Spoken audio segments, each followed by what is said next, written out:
Oje boze tulive na kuyalelo devyo bayebi Amita pendwa ya vintu ifisume vyotwa kula kwibukisha Tana depotimo Wimbo wa temenu wa katongi Abazunga batita katongi Nakula kwibukisha kateka Kaibukubu na kapona Neseko siove pamenso Yangwa maume maya Iyaba maume Iyaba maume Kateka wabantu Twakulira lelo twakulira Shika kukonke milimo shove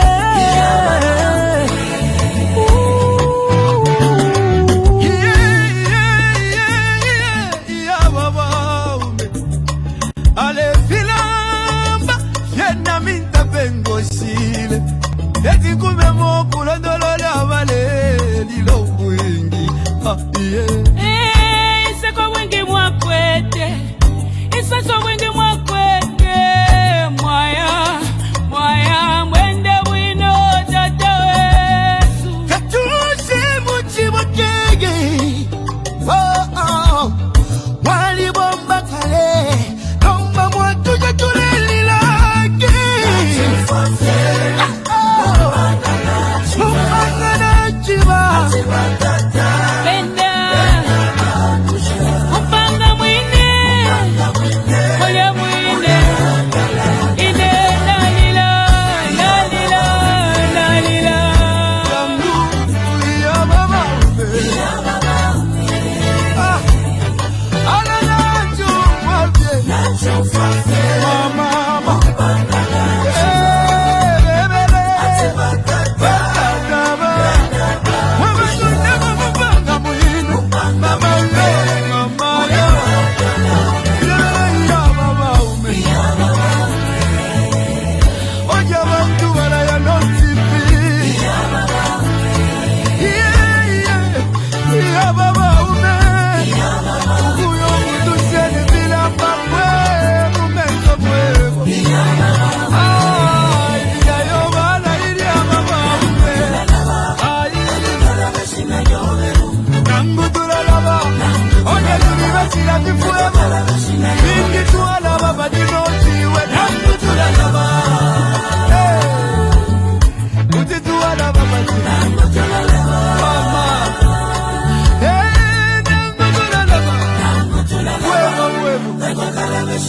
Ukula bebyo wati dobuingi Ibisebo wapangini obuingi Ukuchinjo lusako kumoneko busaka Mama Kutituwa na basiani Chagwa katuse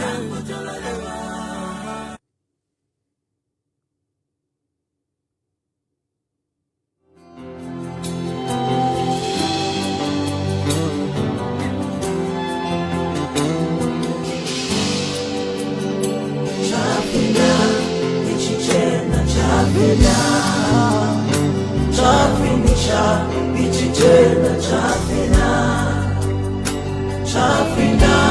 ichichena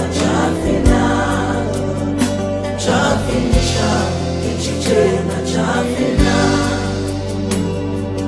Aya ifumu ya bebe Awe na ila lotu Yaya mukula lotu We muchiri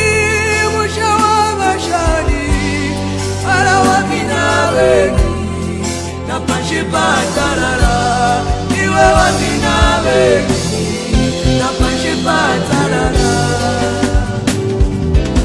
Noma boy bintu binyichi, wasala kusi aseo tulila. Adada mulale muchibote, bengi baya, ichichena chakalipa. Wakulekela we mwine ututule wefumu Wengi watusha Ichichena chafinisha Wakulekela we mwine ututule wefumu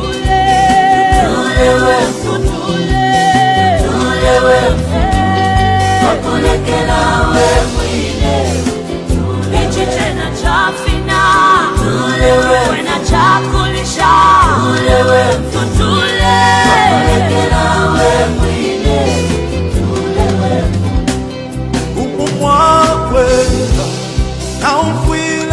sebo abati umopalipwe anakila kumushi umwejilinga wenkondo halume ya chao aponye mfuti yawe aya wendo mutende wenda wayimikina tukesa umana Ichichena chakalika wakulekela we mwine utule we mfumu wengi wotusha ichichena chafinisha wakulekela we mwine utule we mfutule utule we mfutule utule we mfumu wakulekela we mwine ichichena chafina wena chakulisha tutule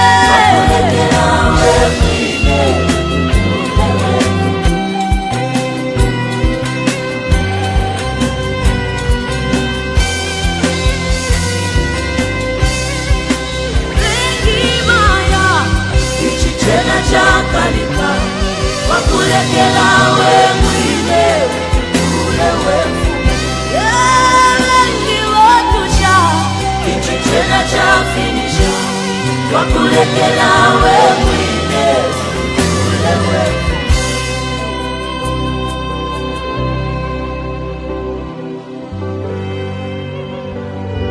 Good morning, colleagues. Good morning to the people of Zambia. It is very important that sometimes we behave like human beings, even when we know that what we are doing is not correct. I am responding to a long write-up by Dr. Emmanuel Mwamba. I read it first, I've read it second time, and I've read it the third time. He raises a lot of moral issues and state obligations. But I want to say this. What is so painful is trying to align the family as the root cause of these problems. The first question, and the decent question one will ask, how much leverage people like Emmanuel Mwamba, Enoch Kavindele, Leslie Mbula, have they exerted on President Hakainde Hichilema to resolve this matter in the best national interest? How much are they putting in to close the divide? Because they are trying to acquit President Hakainde Hichilema. And conveniently, President Hakainde Hichilema is not commenting on the funeral, but he has unleashed attack dogs to vilify the family in the most unfair manner. The media and certain individuals who have been hired on social media, but they don't want to open up and explain what has led to this impasse. Is it just that the family of Edgar Chagwa is unreasonable, and best to say they are a rogue family? Is that true? This problem we face today has a genesis of arrogance and the abuse of state power. ECL has died a very sad man. And the reason is simple, and that's why they are all hiding and using fronts. The president from day one, when ECL lost the election, he thought and he convinced himself that the people of Zambia voted out ECL because they hated him. Yes, my brother. And that has proved not to be true. Because the strongest critics of ECL while he was in power, just click on it, and those who supported President Hakainde Hichilema to assume the presidency against all odds, have all gone back and reconciled with ECL before he died. Everybody had a chance to go and show that, Mr. President, we didn't hate you. We didn't like the way you are running the country. This grouping of individuals who resisted ECL, led by Simon Zukas, the late, may his soul rest in peace, Emeritus Archbishop Mpundu, they made peace with ECL. And they showed to him that when they opposed him, it was not a personal issue. It was a matter of national interest. John Sangwa, a strong critic, mended up fences with ECL while he was alive. Brebna Changala, I reconciled.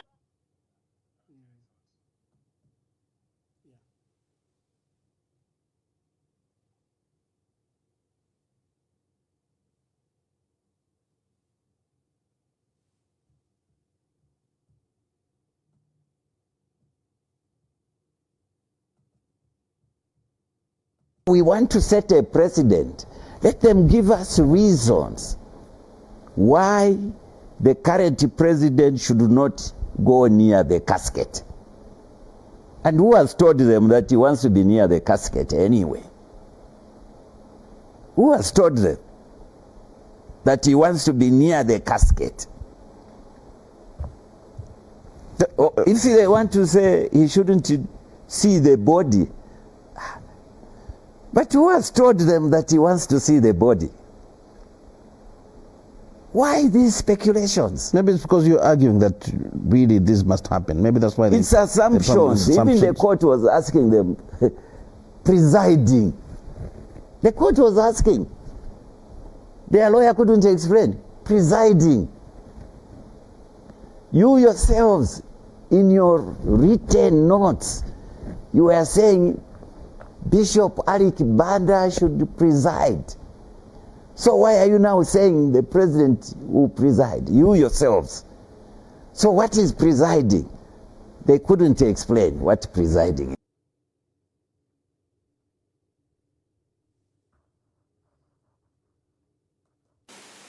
is. He was not just a citizen. He was a head of state. And if somebody says there were issues, yes, there are always issues. But in death, we converge to honor the dead, to bury them decently for the president with all the honors, military honors. After the burial, we talk about anything we're unhappy about.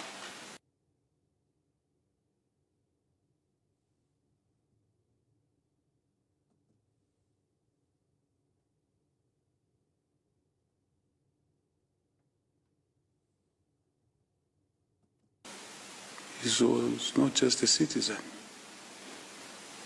He was a head of state. And if somebody says there were issues, yes, there are always issues. But in death, we converge to honor the dead, to bury them decently for the president with all the honors, military honors. After the burial, we talk about anything we're unhappy about. How can you allow somebody who has murdered your son or your daughter and you are still mourning to come and attend the funeral and we need to speak at the funeral? But how good your son, your son was, and you know about it, you say, wait a minute, what's happening? And I think I can just say the whole thing, I summed it up when I spoke to one guy. I said, because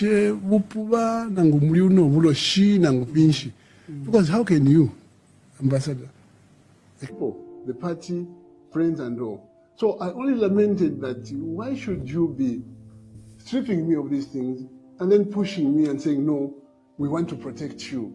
No, you see, demeaning of the president to be seen, to be going without this or that. I said, I don't need you. You don't need me. So I was very clear. I've not complained at all. The time that I've complained is when I've been harassed. I said, you've stripped me of everything, but leave my liberty, my dignity, and my rights. That's what I'm saying even now. You see, 1 minute I walk the street, somebody says you can't walk the street because you're former president, you are in danger of being attacked and people might attack you and will be blamed as police. That's why we're following you. The next minute I said, but you mean you didn't know that I was former president? When you stripped me of these things, please go and put your house in order. The next minute I want to go to church, somebody goes into church and says, Tuesday, the day that the Lord has made, Tuesday, August 12th, 2025. Would like to welcome you to today's broadcast. Today I'm hosting Golden Party President, my dear brother, Jackson Silavwe. I've hosted him on the Conversation podcast, and for the part of his life, part of his making, how he formed the party, how he is formed, his life, his family, you can find that on the Conversation podcast. Today, we'll just deal with the issues, the state of the nation and the state of the opposition, and what is Golden Party contribution to a unity of purpose to the opposition. That's what we are discussing today. So thank you very much for joining us. I can see my dear brother, yeah, good you are here. And thank you for making it at short notice. I've been looking for you, Mr. President, and you were in China, then you at the funeral. It has been quite difficult to catch you, but I'm glad that today you made time and you've made it to today's broadcast. Mr. Silavwe, welcome to today's broadcast. Well, thank you very much, Ambassador, for having me. It's a pleasure always being interviewed by such an eminent person like you in our country. I must say that I'm one of those who have followed your career in public service, and it's just an honor to be interviewed by you. Thank you very much. Yes, it's been quite a difficult period for myself and my family, but we are more than conquerors. We are overcomers. Thank you. My condolences. You were supposed to be with us on Thursday, but you were unable to join us because you were in bereavement and you were hosting a funeral. My condolences. But you've also been busy. I noticed you were in China. What did you learn from China? Yes. Well, Ambassador, I learned quite a lot. First of all, I'm very grateful. Maybe even the people that hosted me may be watching this program, because your program has gone quite viral. You will be surprised from sources where I've been getting comments from that you need to be hosted by your brother, Emmanuel Mwamba. So I told them, no, please just wait. I was hosted very well. Had quite a few minutes and what. I mean, it was just amazing. And then the level of order, Ambassador, is amazing.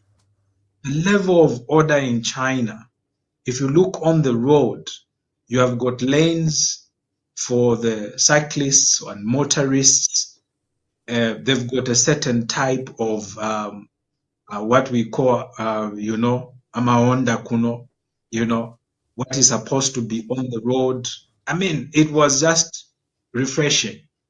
I think we have got a lot to learn from our Chinese colleagues. That is a serious superpower.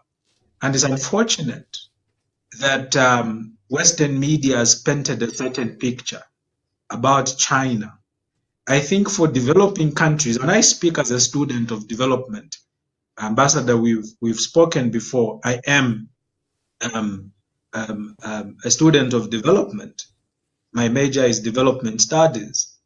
I think we have got a lot to learn as a country which is emerging, now we have been classified. Again, we have been classified of being poor, Ambassador. I think we have got a lot to learn from our Chinese colleagues, how they've lifted up people out of poverty. I mean, it's a kind of, as I see a vendor, not even one. Imagine that level is something I learned from. Really, I fell in love, and I must say that I fell in love.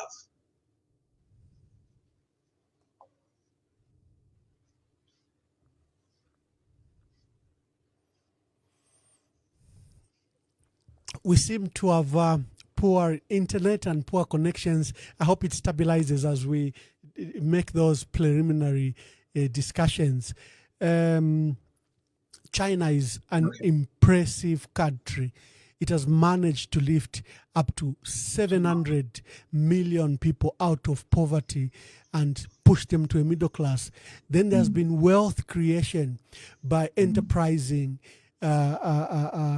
citizens, where it has now one of the highest numbers of billionaires other than the United States. The other billionaires are in China. So it is an impressive country to learn from and see how they did it in a lifetime, in one generation. And I'm glad that you picked some cues from there. The internet is a bit unstable, but I think it will stabilize. I don't know where the issue is. But let's go on. Honorable Silavwe, you are involved. I can get you loud and clear. It is loud and clear. Good. Yes. You formed your party, the Golden Party. You have been at it. You've participated in elections. You have participated in opposition unity. You are currently in the United Kwacha Alliance, and we'll be discussing that further. But before we go there, just give us a picture, paint for us a picture of the state of our country. Well, what is happening in our country? My apologies, I've just lost. Okay. What is happening in our country, Ambassador, without fear or favor, without even any form of biasness, and leaving politics aside, is extremely alarming. You've rightfully said that I have played a very small part in the recent events involving our country. My joining in politics, coming into active politics in the year 2015, when I decided, prior to that, I was part of the Heritage Party of General Mia, and I worked closely with him. And like I've consistently said, he's the only man I can rightfully say that he's been a political mentor to me, because we shared quite a lot in my little office, at his office, the Heritage Party Secretariat in Kabwata when it was there. We shared quite a lot. I got to learn a lot from him, a lot of ins and outs of government, including the man that you passionately served, Dr. Chiluba, the history of our country, Dr. Kenneth Kaunda, the UNIP era, all the way to the Manawasa realm. And so I had that kind of a background when I came actively into politics in 2015 and eventually formed the Golden Party of Zambia in 2016. And rightly in 2017, my colleagues in the political setup gave me the privilege, elected me as their chairperson. I know you are very vested in how ZCID, the Zambia Center for Inter-Party Dialogue, is structured. You have a chairperson for political parties outside parliament. So there are quite a lot. As you know, for example, right now, only 3 political parties are in parliament plus independents. So for us, the ZCID is a platform for interaction among us political parties on pivotal issues. And it's actually quite alarming that the ruling party is not utilizing that platform to gain consensus. Because most of the colleagues, even you, when you were in government, we had a lot of interactions under ZCID. So first, not to go into there, but I was elected chairperson, and therefore I began to sit on the board. 2 years later, my colleagues gave me the privilege not only of being now chairperson of ZCID for political parties outside parliament. Now I became chairperson for the entire institution. That is political parties in parliament, political parties also outside parliament. And I played quite an important role in the last year elections together with the church, chairing myself, ZCID chairing, as well as also the church. We convened the biggest platform, a peace conference, where we compelled political parties, including then the ruling party, the biggest opposition political party then, led by President Hakainde Hichilema. We compelled them to sign a peace pledge so that the elections can be held under a peaceful atmosphere. Regrettably, I'll keep on saying this. I said this the other time you interviewed me, and I'll repeat it. Regrettably, we had a loss of life. In a brutal way, Jackson Congo, a chairperson for Patriotic Front in the Northwestern Province, that was brutal. It's something that I think about. It's something that is close to my heart, because I really played a big role in the background to ensure that we have a peaceful election. Of course, I was not alone. We were supported by the Commonwealth. We were also supported by the UNDP, and I'm grateful to them for the support that they rendered in the background. We had discussions at the highest level, the presidents, President Edgar Lungu then, President Hakainde Hichilema of UPND then, and we were grateful that when we had that function at Mulungushi Conference Center, they came through. I've also participated in formulating certain laws. You are aware that we've got the law that has never seen the light of day, which is the Public Order Act, the repeal, and coming up with the law. I played a very significant role in that as well. I was also played in major roles in policy issues that political parties were consulted on. So I've got a bit of experience in how the governance of our country is conducted, because also I've continued to interact with colleagues. So really, Ambassador, if you look at the current political setup right now, these are colleagues that I've interacted with. I've interacted with President Hakainde Hichilema. We've bashed heads on certain matters. We've disagreed on certain matters. I've bashed heads with the late President Edgar Lungu, may he so rest in peace. I've had meetings with him, both public and private, when he was president and outside office. I've interacted with you. I've interacted with a number of senior colleagues in our country. I've interacted with some freedom fighters as well. The state of our country right now is worrying for me, and I don't want to miss any words. And this has got nothing to do with because I'm a member of the Golden Party of Zambia, or I'm a president of a political party.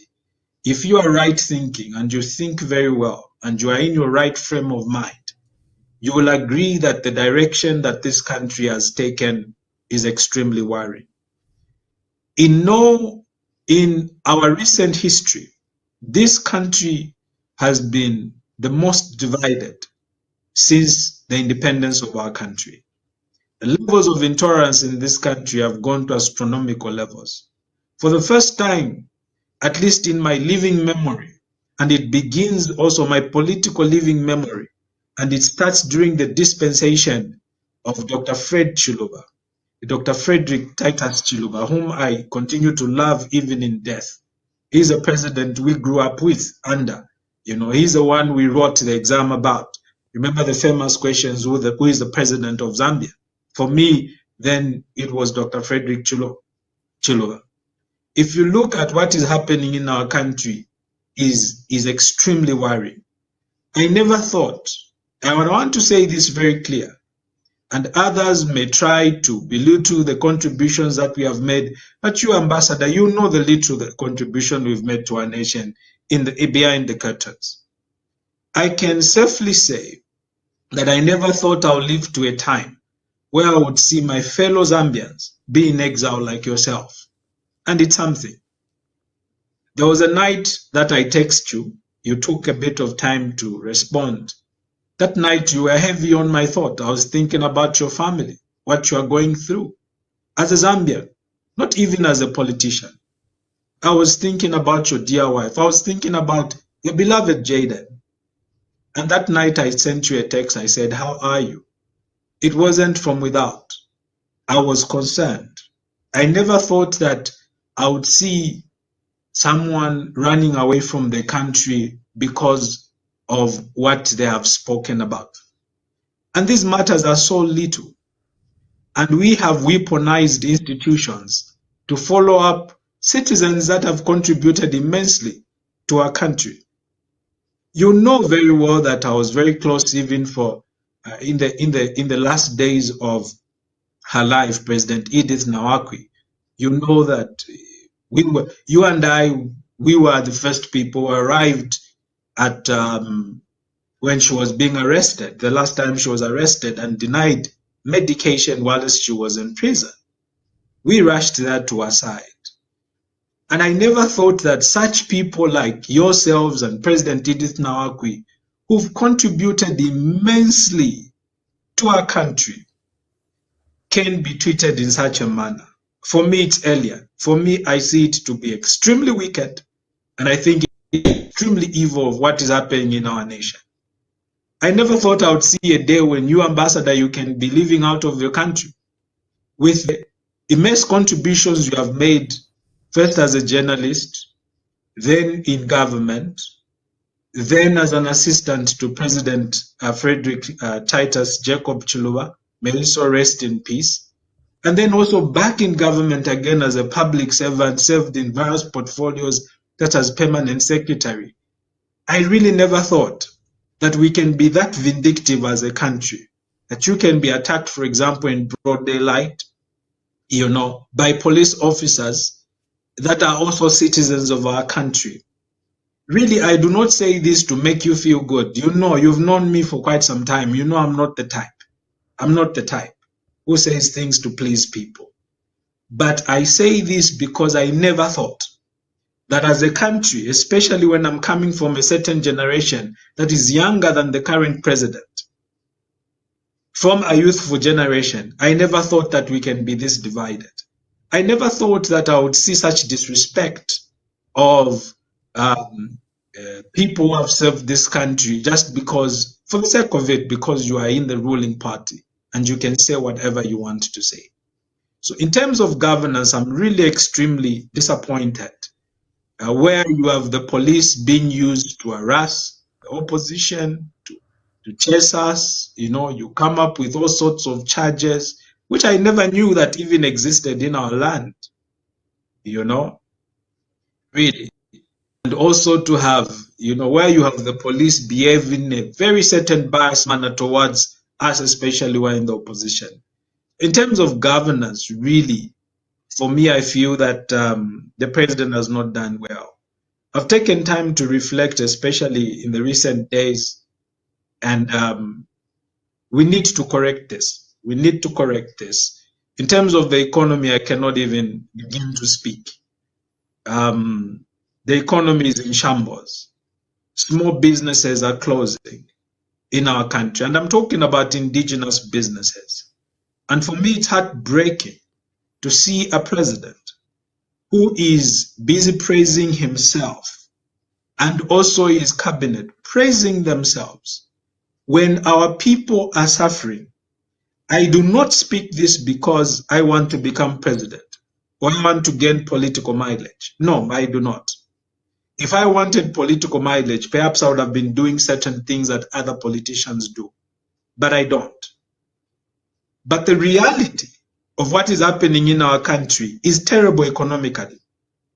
But then you have a president who continues to praise himself when he has wiped out money out of the economy using the monetary policy rate, and the 8 million plus that depend on from the informal sector on small jobs and people in the economy cannot access money, and the cost of living has gone up. I mean, it's inconceivable. It's inconceivable. For me, it doesn't make sense that you can be Republican president and justify the sale of power. Amalaiti, yes. You justify the sale of power, and yet you have a carpenter at Mandevu Market who goes the whole day without making a furniture for their client because his president has decided to sell power to the outside country, to the neighboring countries. And to compound it all, your government does not get back to you to tell you how you are benefiting from the sale of that power. You have a president who justifies the sale of power outside the country, and yet you have got a welder whose business is closing up, or a shop in the town center, the CBD, is closing up. If you go to town center, we have some of us who've got privilege. We are privileged to be found in the CBD, and because of our stature in the country, people run to us and talk to us. People are complaining. So, in terms of the economy, things are not right. And my admonition: this is not about who likes the UPND or who does not like them. This country needs a reset, Ambassador. We need to start afresh. We need to put things in order. We need the Zambians to come to the fore, to rise up and come to the fore and say that we need to make amends to what is currently obtaining in the next election. We need to change the status quo of this country. We can be more united. Our economy can perform better. Businesses, indigenous businesses, can be protected. The assets that we have can be in Zambian hands, such as the copper, the mining companies, can be in Zambian hands. We can run our own mines. We are of age. We do not need people to be dictating our economic policy from outside. Today we are told there's an emergency tariff. It will only run for these many months. Today we are told it will continue perpetually. Really, colleagues, with all due respect, and I hold no malice towards none, I do not have a history with you for you to accuse me of anything. We can lead this country from a better position. It's got nothing to do with hate or bitterness or anything. But our colleagues have failed, and we need to help them. Thank you very much. Thank you. To allow you to lay the foundation and also speak candidly about the state of our country. The issue of unity or lack of it, I think, has been exposed by this issue of the late president. President Edgar Lungu died on 5th June 2025. This is over 2 months ago. You were very, very close with him, especially when you colleagues were forming the United Kwacha Alliance. You held long meetings together. You worked in the night to review situations and many times to prepare press conferences. You worked very hard to attempt to heal the wounds and breaches and gaps and fractures that would emerge in United Kwacha Alliance. Just speak to, probably even use the opportunity to pass your condolences on the late president, although I know I saw your statement you did, but speak to that and to the current standoff. What can be done? Well, for me, it's been extremely heartbreaking. The last time I spoke with him, he had actually sent a message to my inbox on WhatsApp. he had sent a message and he wanted to meet me because from the time, remember, a lot of things happened from the time he traveled for the by-election. There's quite a lot that happened. There was a formation of Tonse from the United Kwacha Alliance, and quite a lot of things happened too fast. And we did not have the opportunity to really sit down. We had spoken via phone, but we did not have that opportunity to sit down and speak. And so he reached out to me just before he left for South Africa, and he told me that we need to meet and talk. And I said, Mr. President, I'm available, we can have a conversation. Because I believe that Zambia is too small to have political enemies. And I say this, it's too small. What is currently happening where this country has been pitted against the opposition, the UPND against the PF against the UPND, the GPZ is also supporting this and what and what. It's too small to have such kind of conflict. So I told him, we agreed that when he gets back, we'll be able to have a meeting at his place, at his home in Chifwema, where I've been for many times, as you know. And that meeting never happened. I'd sent a text, I think maybe 2 days before he passed on, asking how he was doing, was he fine? There was no response, but unbeknownst to me that he was going through the medical procedures. So first of all, Mwamba, yes, I would want to take this opportunity to express my heartfelt condolences to Madam Esther Lungu, the former First Lady, a person that has cooked for me before. So I want to say my heartfelt condolences. The family, the children, Madam Tasila, the husband, Tiesu, and everyone, the Lungu family, and also to the entire nation, also my heartfelt condolences. Yes, you are right that we burnt the midnight oil in many instances. And I must say, Ambassador, I must confess that some conversations were not pleasant I had with him in our quest to bring the opposition together. I remember one time we had different of opinions on how, for example, the unity should come about, who we should adopt and who we should leave out. Because I believe that if we incorporated certain elements in opposition unity, a split was going to occur. If the president was alive today, perhaps I would have told him that I told you so. But of course, I wouldn't have done that because it's not in my nature. We interacted very closely. At times, it would surprise me. He would just send a text to my inbox and say, I'm going for this meeting. I'm meeting some people. President Silavwe, can you come? Me thinking maybe he has sent a text in our WhatsApp group, the group for presidents. Then you find yourself, you're alone there and you're having a meeting. And you know, it's such kind of closeness. President Lungu was a warm-hearted person. I know some Zambians would disagree with me. Those who, especially Zambia, we have now become experts at forming opinions when you do not know somebody. We have become experts. But I'm speaking based on the interactions I had with him, both when he was president of Zambia as well as in the opposition. He was a very warm-hearted person. And he never used to take offense. There will be times even some of us who were considered young on the table would have a different opinion from him. But if it makes sense, he would always support you. And he would come out guns blazing and say, yes, I believe Jackson is right. We need to proceed on this matter.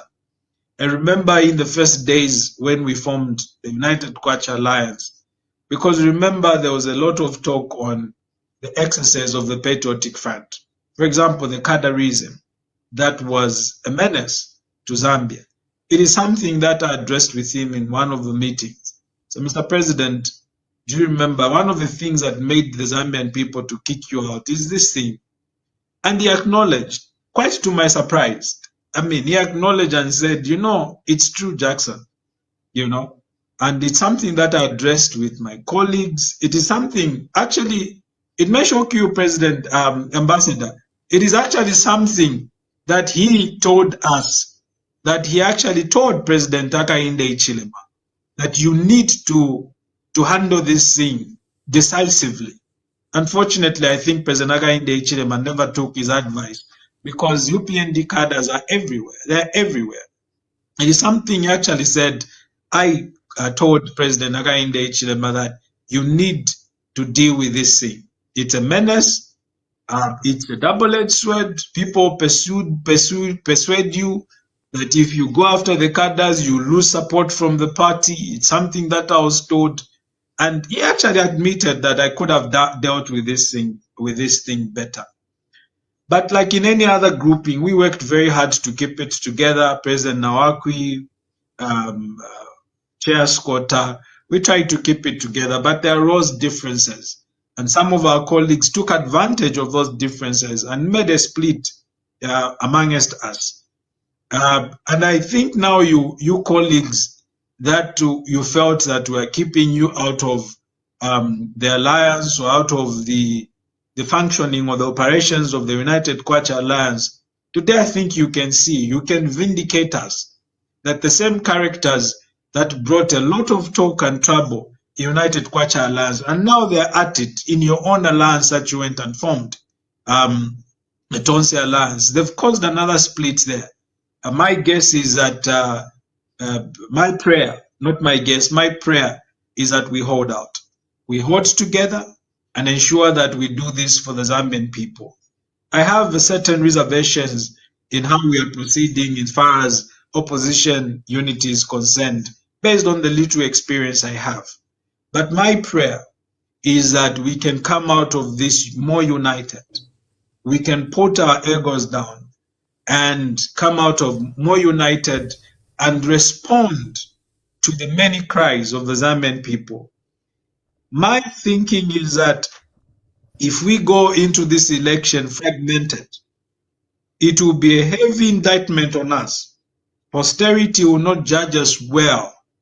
Posterity will judge us harshly if our colleagues who are running government bounced back. Because the level of suffering from our people, the cost of living, the misrule in terms of the bias application of the law, the arrogance of being the ruling party, where you want to push legislation that the Zambian people have refused, such as constitutional reforms. You are still trying to force these things back in parliament. Land reforms that concentrate power in the executive, how we have seen the selective punishment of judges, the people that we run to for correct mediation at law in our conflicts as a country. You see how the judges have been harassed, judges have been suspended, over flimsy grounds. It's a cause for concern for us in the opposition to act. And my thinking is that if we do not act, it will be a very heavy indictment on us from the opposition. And I believe that history will not be on our side. Posterity will be able to judge us harshly if we lose this election that is coming in 2026. I think we have got a lot of talent. Yeah, in fact, Mr. President, this brings me to this question. Yeah. After analyzing the state of the country, our people are looking up to the opposition. And you have just given us a window of the challenges that were, that afflicted the United Kwacha Alliance, and you are the breakaway of Tonse Alliance. Our people are looking at all of you, political parties that are in political alliances, whether it's in United Kwacha Alliance and Tonse, those outside the political alliances, like, for example, Socialist Party and Citizen First, or those that, like the Zambia We Want, that are not part of any alliance. Zambians want all of you to put your acts together and be united. And if possible, then front some form of a basic united team, which probably produces one candidate, and some basic working programs, especially on critical issues such as cost of living crisis, how you'll address issues of health, education, energy, and the basic pillars of developing a country.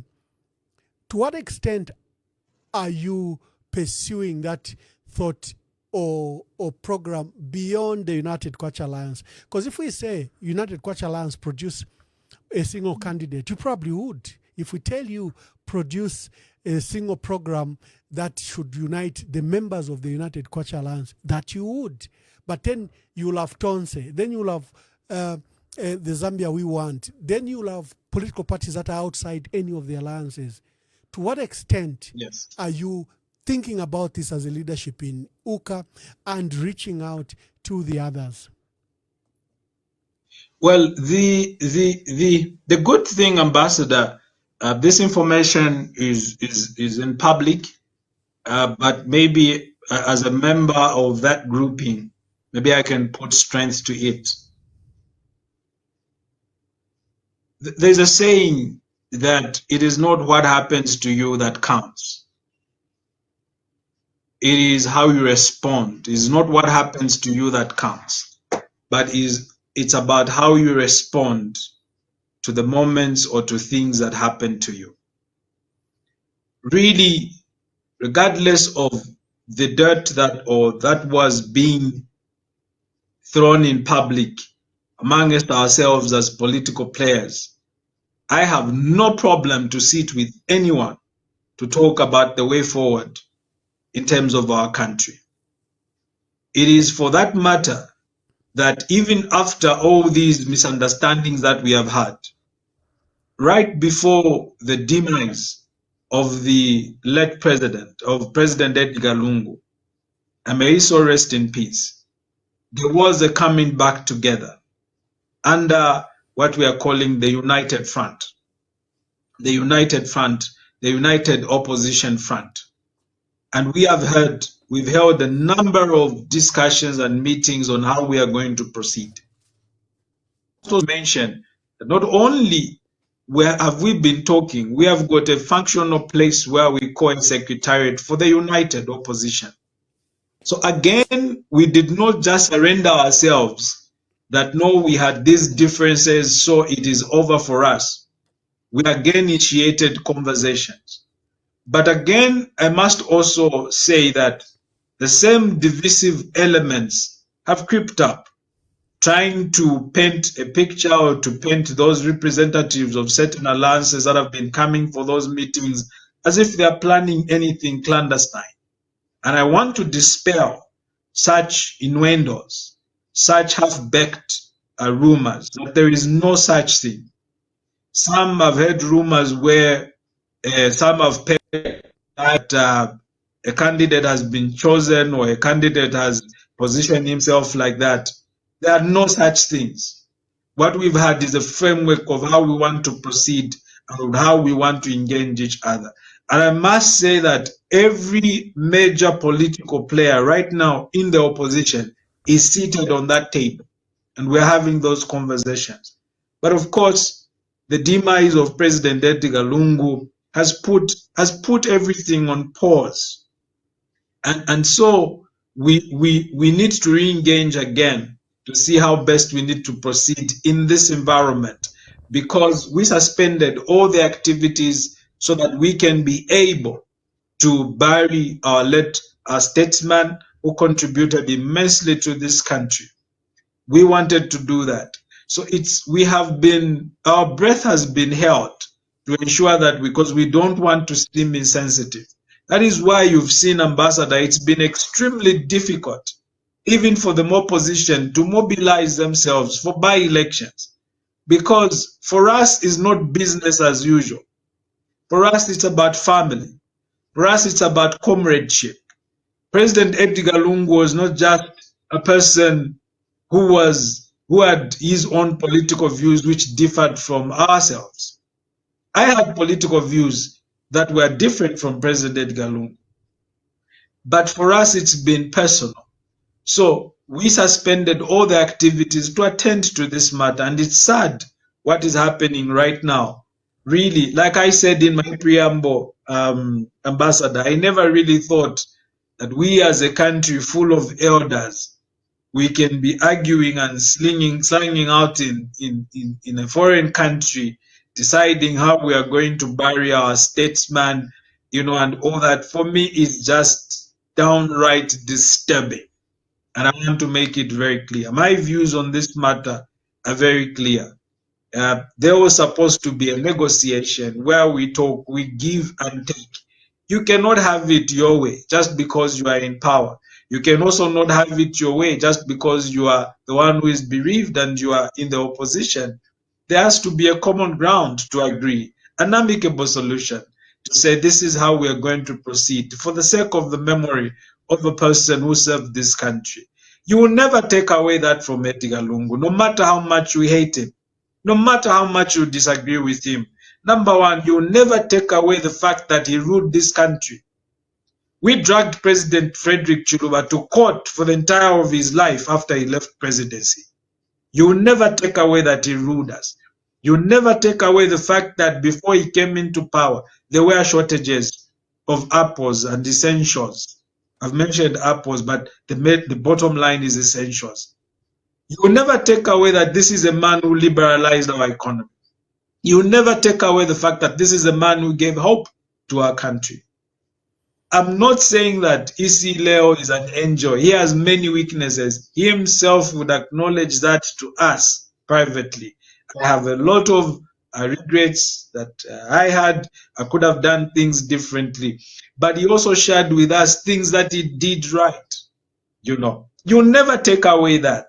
And you are not going to change history. That there was a day you sent police to go rip off the gate. You'll never take away that history, colleagues. We're a country that wants to glorify lies instead of truth. You'll never take away the fact that this man, you denied him medical. A former president was denied to, because he called me from the airport, Ambassador, if you don't know, when he was denied because he had wanted me to release a statement. One time, this is what we did. You, the Zambian people, don't know. One time, President, Ambassador, he called me around 01. And he said to me, he said, "Where are you?" I said, "I'm home." He said, I've got information that my home is about to be searched by the police. They're sending the police. So you'll be on standby, because remember that time I was spokesperson for UCA. And I said, "Can I come?" He said, "No. When maybe they come, because I've got reliable information, but they also know that I know this information. So I'm told they're still debating whether to come that night." So I said, "Let me come with the colleagues so that we can inform the nation of what was happening." And he said, "No, you wait. When it happens, I'll be able to let you know. Just keep your phone on loud so that I do not call several times to get to you." But I say these things not because I'm a supporter of President Edgar Lungu. I say these things because we can treat ourselves differently in a country. Life is too short. Today, President Hakainde Hichilema is president. Tomorrow, he will be former president. And I believe he will be former president in 2026. How do we treat him? Should we make him pay? Should we make him answer to all the mistakes that people made, even on his behalf, which he didn't know when he was president? Or should we take the high road like the way the Americans do things? Because if today we followed some of the misfortunes that some of the mistakes the American presidents have made, some of them could not be enjoying life outside. Remember the story when we were told that the weapons of mass destruction in Iraq, a country was invaded, lives have been lost, many people have lost their fathers and uncles and mothers, and today the Americans still look at President George W. Bush in high esteem. Today actually is even more popular than the incumbent. So how do we treat each other as a country? Why is it that at the moment, Ambassador, we have people who are being promoted based on tribe? And these things are not a secret. And I want to say this to President Hakainde Hichilema. People may lie to him around him. People are complaining because people work in environments. You work in an environment in a ministry, and all of a sudden, the director is from one tribe, the deputy director, the secretary, the permanent secretary, everyone is from one tribe. How do you respond to those issues? So these are candid issues. These are matters that needs to be dealt with in a very calm way and rational manner, removing sentiments like, no, they never wanted this fellow to become president. No, it's unfortunate to have such statements coming from a Republican president. So really, in a nutshell, Ambassador, there are serious discussions from the opposition bloc that beyond our past, beyond the misgivings that we have had, we still need to re-engage. And I want to extend an olive branch to those colleagues who may feel maybe they are not being involved. There is space on the table. Don't be in a habit of releasing statements over gossip. Come to us, reach out to us. We are not going to penalize anyone that you did this, you did what. Come, we have a discussion. So that tusunge chalo. Tulete chalo pamo, to deliver victory, to deliver an election victory for the sake of abantu beswabe kala chalo, from the east to the west, from the north to the south. Every Zambian must feel included in the opposition project. Thank you. Wonderful. Thank you very much. To our dear viewers, you now have an opportunity to join the debate. We are hosting Golden Party of Zambia President, Mr. Jackson Silavwe.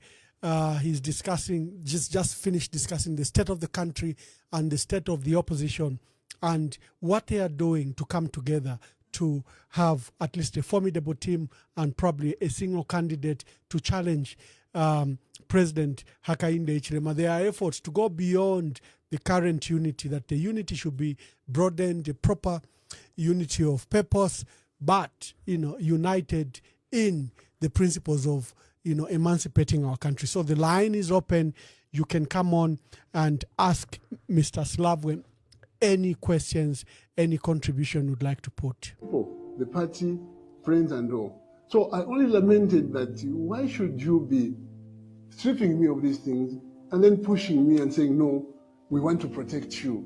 No, you see, demeaning of the president to be seen, to be going without this or that. I said, I don't need you. You don't need me.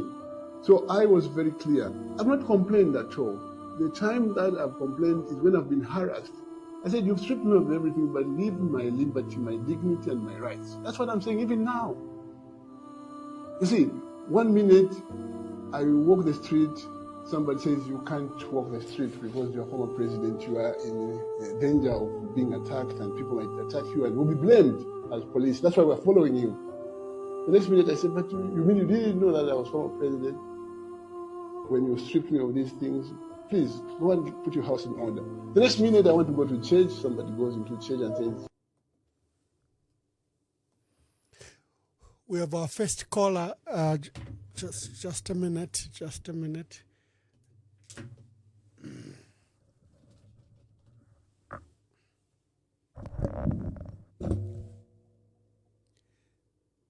Yes, caller, please tell us your name and where you're calling us from. Thank you, Ambassador Mwamba. It's Patrick Chilufa from the UK. Thank you, Patrick. Thank you so much. I've been listening to you, and I'm really, really so happy to learn that, in Bemba we say, Emmanuel Mwamba.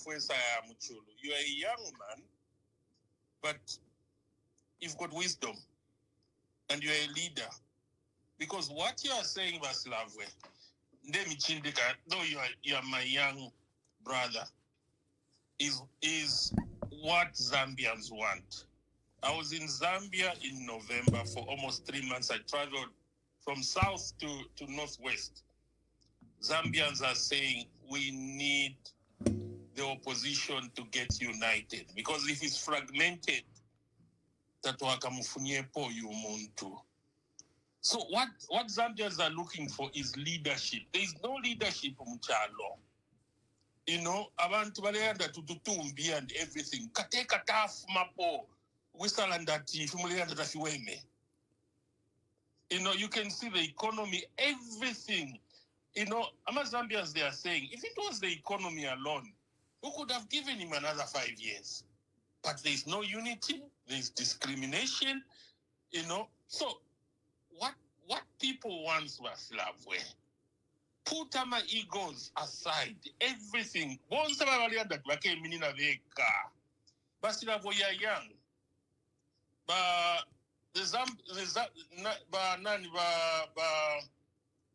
Honorable Binwell, very young and Kangombe, very intelligent people. But Honorable Kalaba, very young. If we miss this opportunity to come from Yumuntu, Silavwe, you will never be the president of Zambia. Binwell will never be the president. Kalaba will never be the president. So that Wachita unite, we remove this guy, not just for removing him, come up with a social contract and tell the Zambians this is what we are going to do differently. And Zambians are ready. Give him a credible leader, not just any other leader. Give them a credible leader. Zambians are coming from Yapo. And I'm telling you, Silavwe, whoever you mfatita winayeka, Ngamwaba United, leave them alone. 70-80% of the opposition is enough. Tabakamu vote, Kwatama zero. Silavwe, we are at the crossroads. The country is in a crisis. Let's come together, remove this guy. This is independence part 2. And not just independence. This is independence in terms of economic independence. Zambians are saying, ni ama minos yes, gold yes, we are kuma foreigners. I rest my case, Vaslav. Thank you very much, Mr. Chital. Thank you very much, Mr. Chilufya from the United Kingdom. Yeah, let's pick some more calls. Yes, caller, please tell us your name and where you are calling us from. Ambassador, this is Munkonge calling from West London. Yes, wa Munkonge. Sinkamba, the first question. Silavwe. Sinkamba, the president, to clarify, because he has got the experience during the PF government, how they were operating under the PF government as an opposition leader, and how things now are happening. He can try to clarify or to differentiate how they use to have freedom or not to have freedom. Then the second question, because after the former president decided to come into politics, not direct into PF, decided to organize united opposition parties. So since Mr. Sinkamba, you were too closer with the former president, you can also explain to us the vision, because as we were just seeing on distance, to see that the president seems like he has come with a different idea. That's why even the people, they were enjoying to say that no, let him come back, because people, they notice that no, this president, he has come with a different ideas. So you can try to explain to us the information he was trying to do with the opposition leaders. Thank you. Thank you very much. Let's take a few callers before we allow Honorable Silavwe to answer.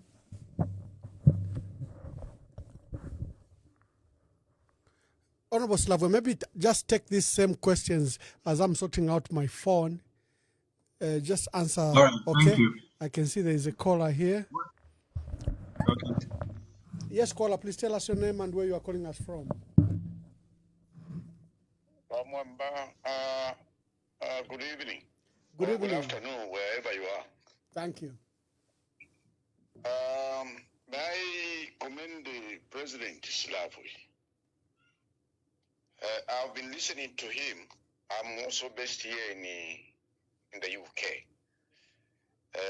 I've also listened to the first caller, Mr. Patrick Chirufia. If the opposition, abwaba ichenga baresenda kirabalanda muchiwe mbatu kupokera chisenda kuna kirila why mafia afwala suti ationa ine kuti naba president, they should go to the grave of BY Mwinda. What is going to happen is that ngachakwewa that this kind of personal talk yona ine kuti naba president abaichi ababeni abaichi abena binwell kalaba bashani bashani with no experience. They are actually delivering this to UPND in 2026. Elio ngapita akabakaka ibifini akakawe na kambwiri bonzaba abakaka. You know, that is a lesson. Except that our political leaders are so down. Echiri pamubio, echiri pariwe. Okay? Pakufunyapo Kaunda. Kaunda was a smart man. Okumufunyapo nishale pera na abantu unga. Uwama coupons. Okay?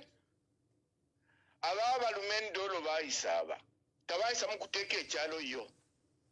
Elio aba bafuidio kuina my elections ababa UPND. They must even be ashamed that Biden is no longer president of United States of America. Ba PF bali pwalala, ba bebila mavoti. Yo electronic voting. Tabeshi byati file pita ku embassy yaku, ba funya na embassy mpepi na cabinet office pali. Upuwa. Okay? Ababa icheba levili mabakara baba. Bakakakwa. Benwero mpundu na kwa temira ndoredi. Ayemulorera fikwa tirifu afwali ya umfwa nswaso. Baka kefini akakababu areba konkafe wanu areba tole. Mulera ndapakwe batiyo kuli tribalism. It's not a new thing. Zambia Railways mweba ichi mule kutika kubantu abaliko. When Anderson Mazoka wasambire kumungwi. And he was head boy for Mungwizi Secondary School. Dr. Kaunda appointed him as general manager for Zambia Railways. He appointed Tongas from Livingstone up to Chidabombo as managers. Nomba mulera ngashi sembe. Ili akaba. Disemberi akabe la koma. Nga very serious our opposition. Uyalela ndefi, nakachinga lela ndefi. Yo PF, kafunya candidate. Some of these chaps, you have to be very careful with them. They are already on the payroll by UPND. If UPND can be suspected of taking money to South Africa to go and win that case, what will stop them from buying these chaps, the idiots? Thank you. The opposition alliance. Thank you, Vane. Let's allow some other people to call. Thank you very much. Thank you for. No, but you know, it's so painful. I can imagine. The Zambia that we have had. Zambians must wake up. Now, Zambians are not going to wake up for as long as we have got a docile and greedy, corrupt opposition leaders. Thank you. Thank you very much. Our callers are angry. Our callers are angry. Mr. Silavwe, just answer the three from Patrick from the United Kingdom, who's talking about opposition unity. Okay, just a minute again. I think the phone now is okay. We must have sorted out this issue.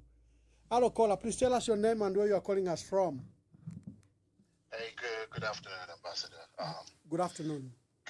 Good program. Today I want to talk about our usual bad but I'm just happy that you have Jackson Silavwe on the call.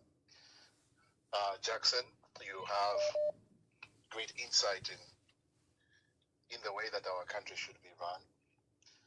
And I just hope and pray that as you are making plans going forward, talk to Ambassador Mwamba. I've talked to him a few times. He doesn't believe me, but talk to him. Galvanize how the opposition should be, should be providing checks and balances that are making sense, not just criticizing everything. And I'm enjoying the program. I just wanted to say that, but we still have to talk. Thank you. Thank you, my dear brother. You are welcome any day. Hello, caller, please tell us your name and where you are calling us from.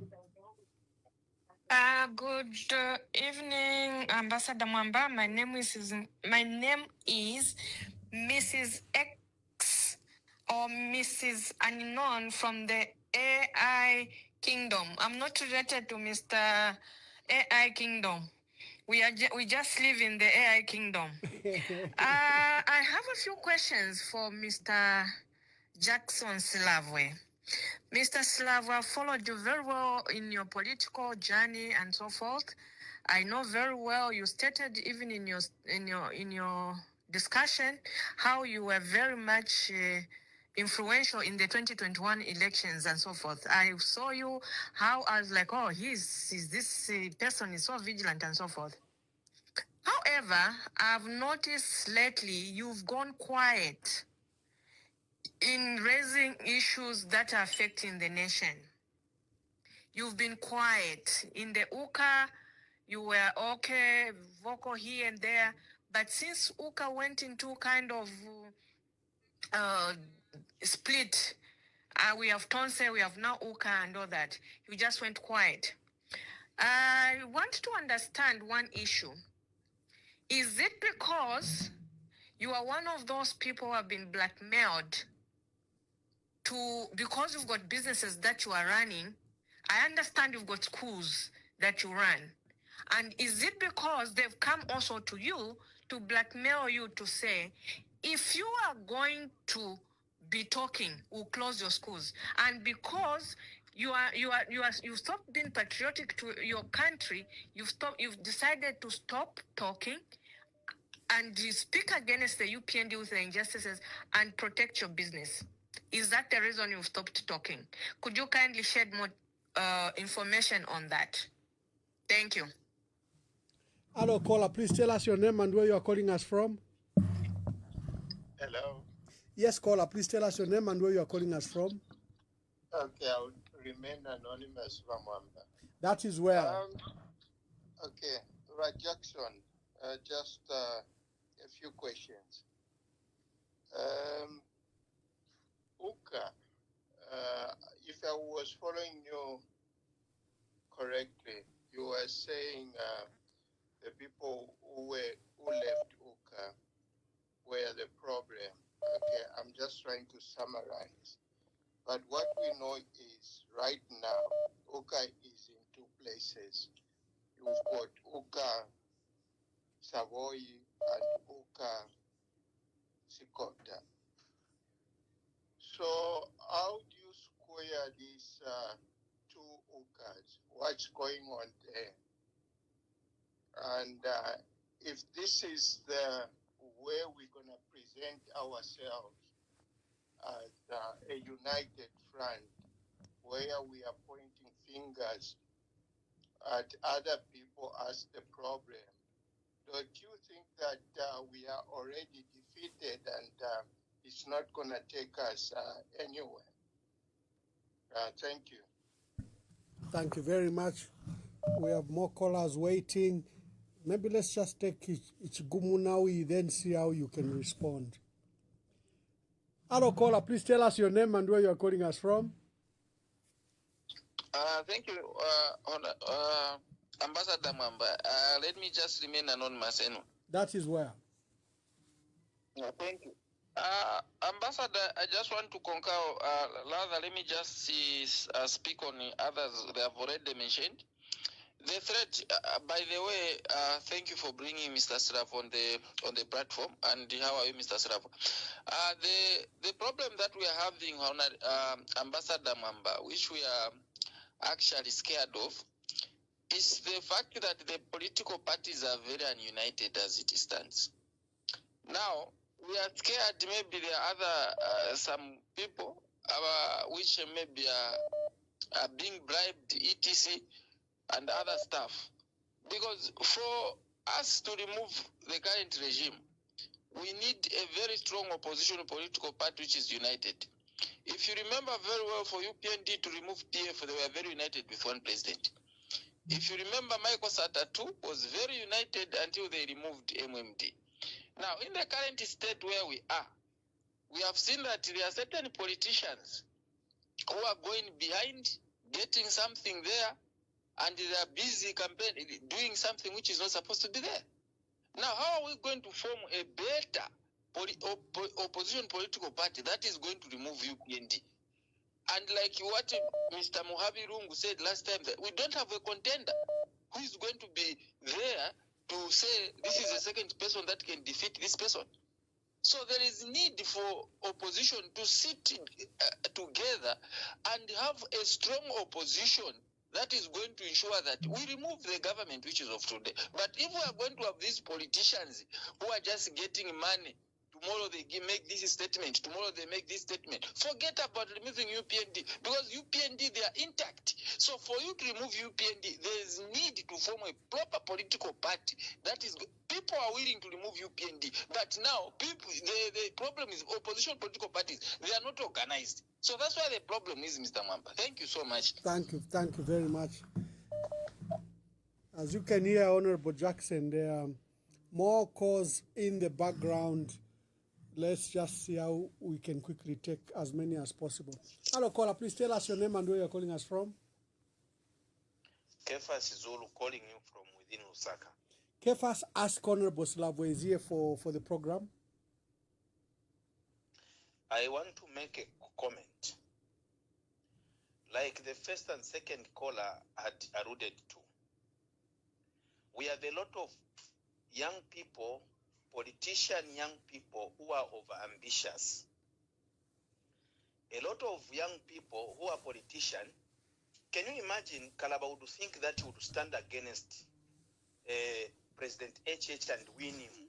No, my brother, let's not insult our leaders. I think that's not the purpose of these platforms. Discuss issues. We have seen no. You are naming Ohari Kalaba. There's nothing wrong with him pursuing those ambitions. There's nothing wrong with Jackson Silavwe trying to be president or Emmanuel Mwamba. Let's just pick the issues. I think respect my guests that way. Yes. Okay. I hear you. I think the point that I'm trying to drive is this, that in a time like this, the opposition must be able to position itself appropriately. There is no single person in the opposition, even the PF itself alone, would win against the UPND. The PF itself needs the effort of Jackson Silavwe, Ali Kalaba, Fred Membe, Sean Tembo, and many other.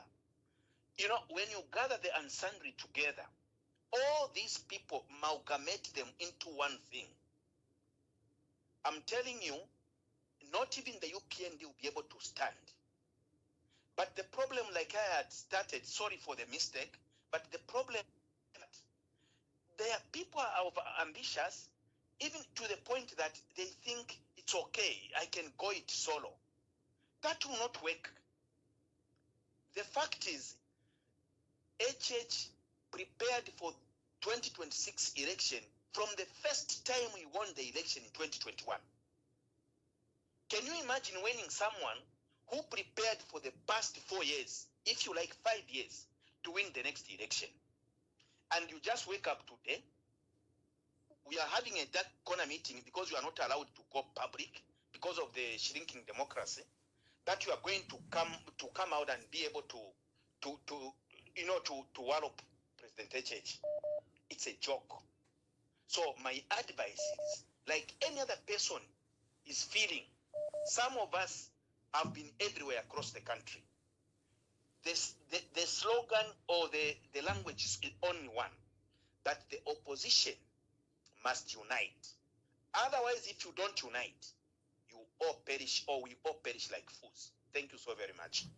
Thank you very much. Thank you very much. Callers, let's just maintain dignity for our guests. Let's have a rational debate. And there's nothing wrong with any of our leaders aspiring for leadership. I saw how people thought Chiluba couldn't be president. He became president. I saw how people said Mwanawasa couldn't be president, and he became president. I saw how Sata was called all sorts of them, and he became president. Even Edgar Lungu, HH was said that he couldn't be president. Let us just be, I think the issue is that the opposition must be united. Present a united team and present a leader to us. It doesn't matter which leader they will choose. It could be Silavwe, it could be Hari Kalaba, it could be Frederick, Fred Membe, it could be given Lubinda or Brand Munduwile, it could be anyone, but the issue is for them to be united. Let me quickly just allow you to answer before we get another set of callers. Honorable Silavwe. Thank you. Ambassador, I want to assure the nation, I have sat and I've got no cause really to alarm or to blow up the situation. I have sat at the highest level in the meetings of the opposition, the United Front opposition.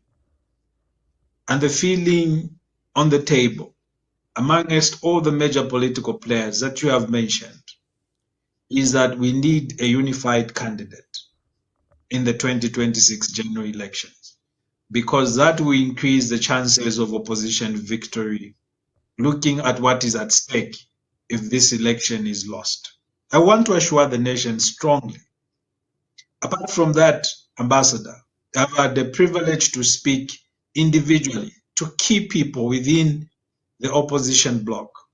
I've had one-on-one meetings with Dr. Fred. I've had one-on-one meetings. I must also mention to you that the opposition front is not only for politicians. It's also for other organizations. We have got eminent people that have joined the group. These people do not belong to a political party. You can't even place them anywhere apart from sons that have served or continue to serve this country.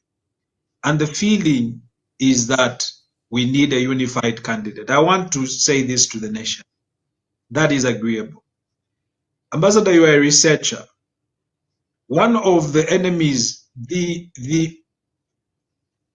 people that are ruling right now, they know very well that once the opposition unite, they are gone. Once the opposition come up with a unified candidate, they are gone.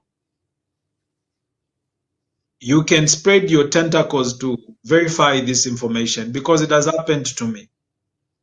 There is a plot targeted at opposition leaders from the intelligence service of Zambia, certain elements from the intelligence service of Zambia. I don't know if this is information, if it is if it is targeted or it is to make sure that the opposition goes in disarray.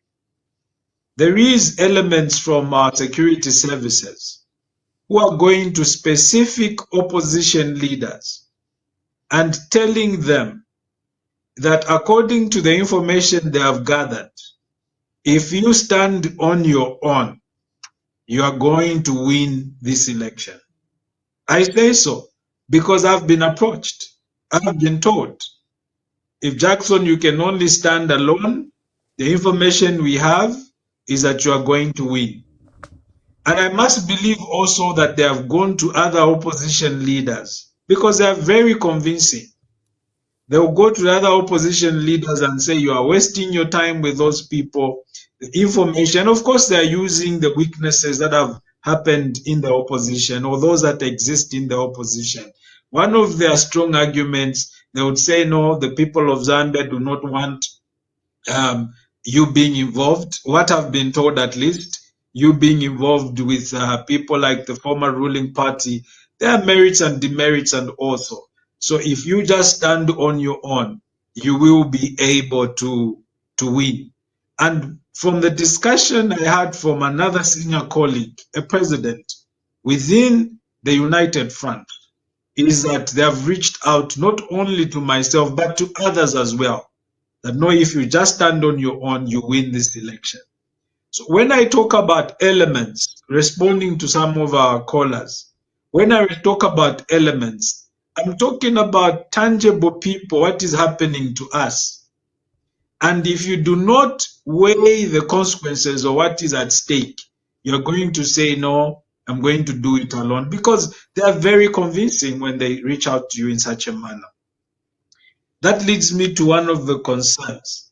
You said, the one caller said, no, when you said those who left are the problem. So now what and what? No, that I did not say that, and I'm happy you said clarify. I have said there have been elements within the opposition bloc that have been divisive. You know that information. It's not a secret. And I also said that where, for example, Ambassador Mwamba is seated, some of the things are being made clear now. People have been problematic from inception, who fed other people wrong information to make certain decisions that were not supposed to be made. If you ask me, even today, was there a cause for us to part company even the time we were United Kwacha Alliance? My answer is no.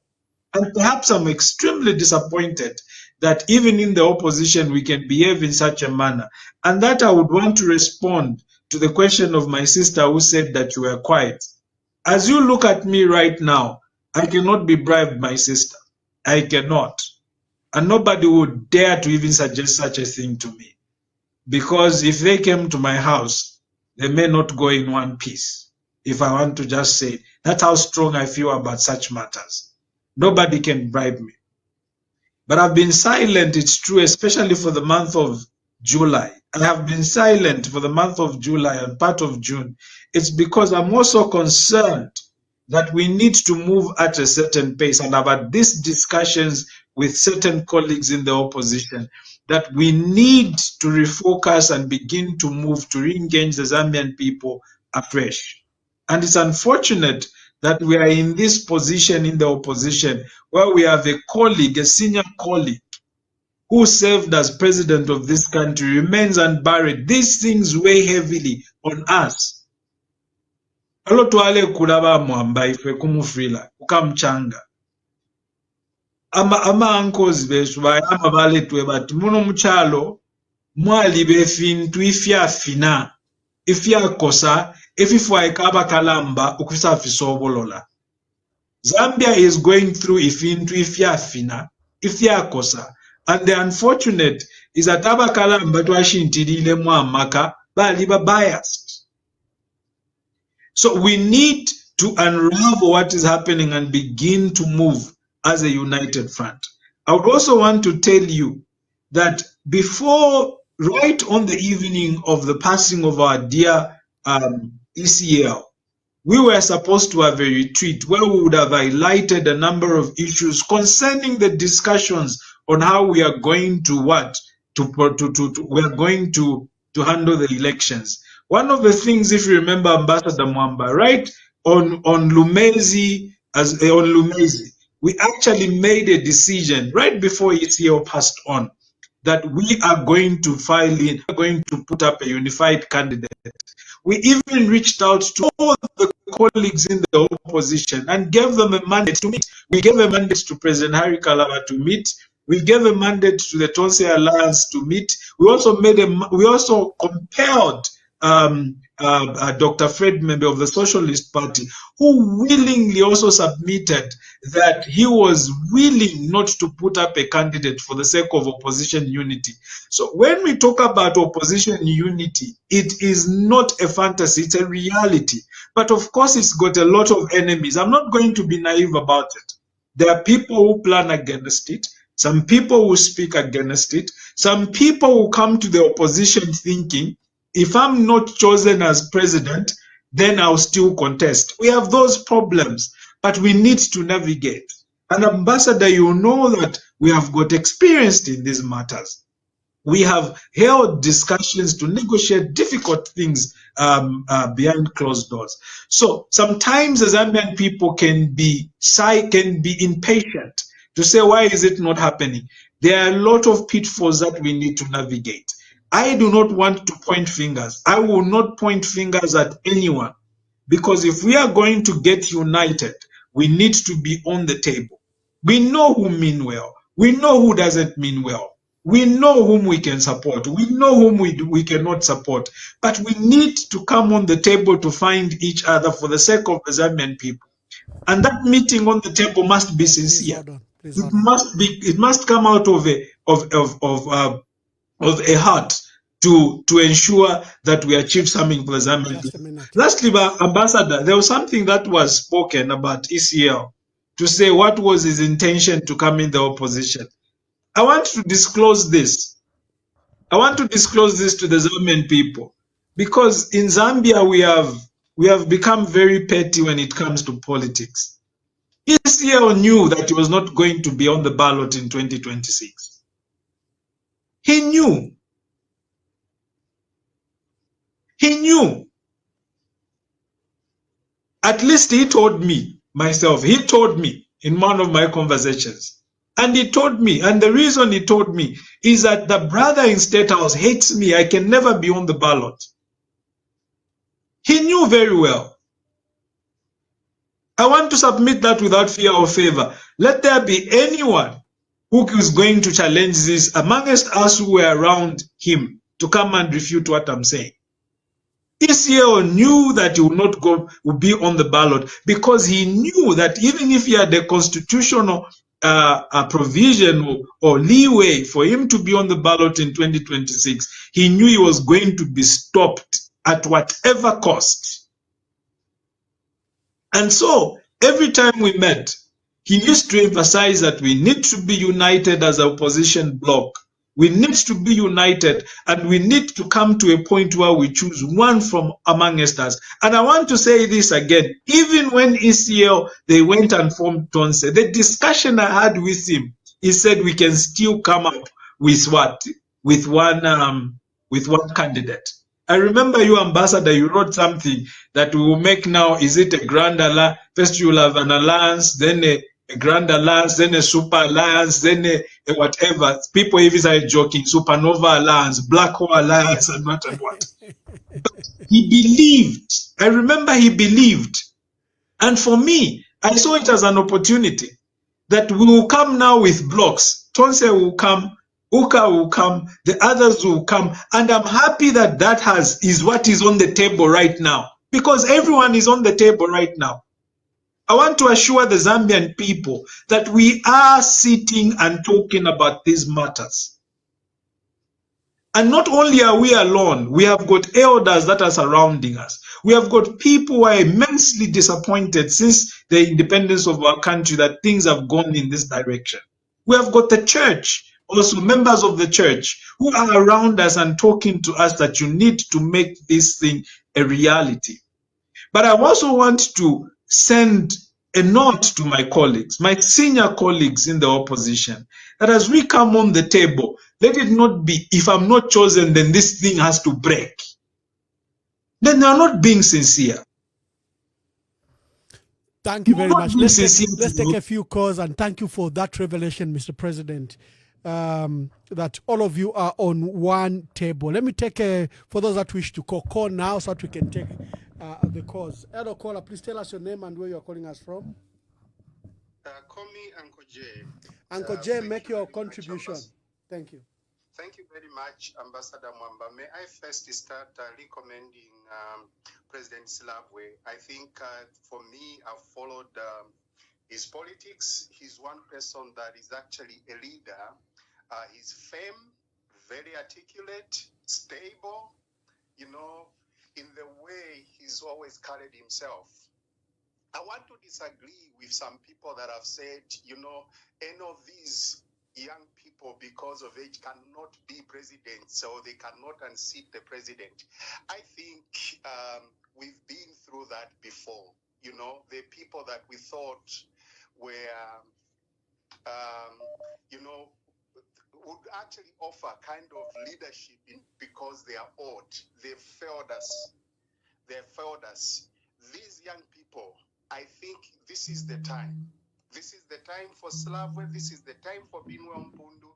This is the time for Kangombe. Young people have the capacity to lead this country.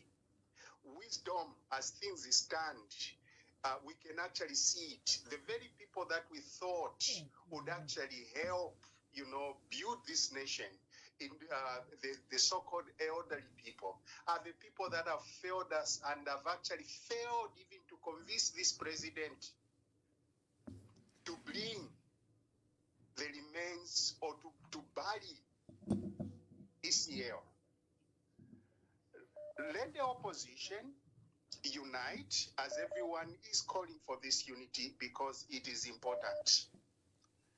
But let us be clear.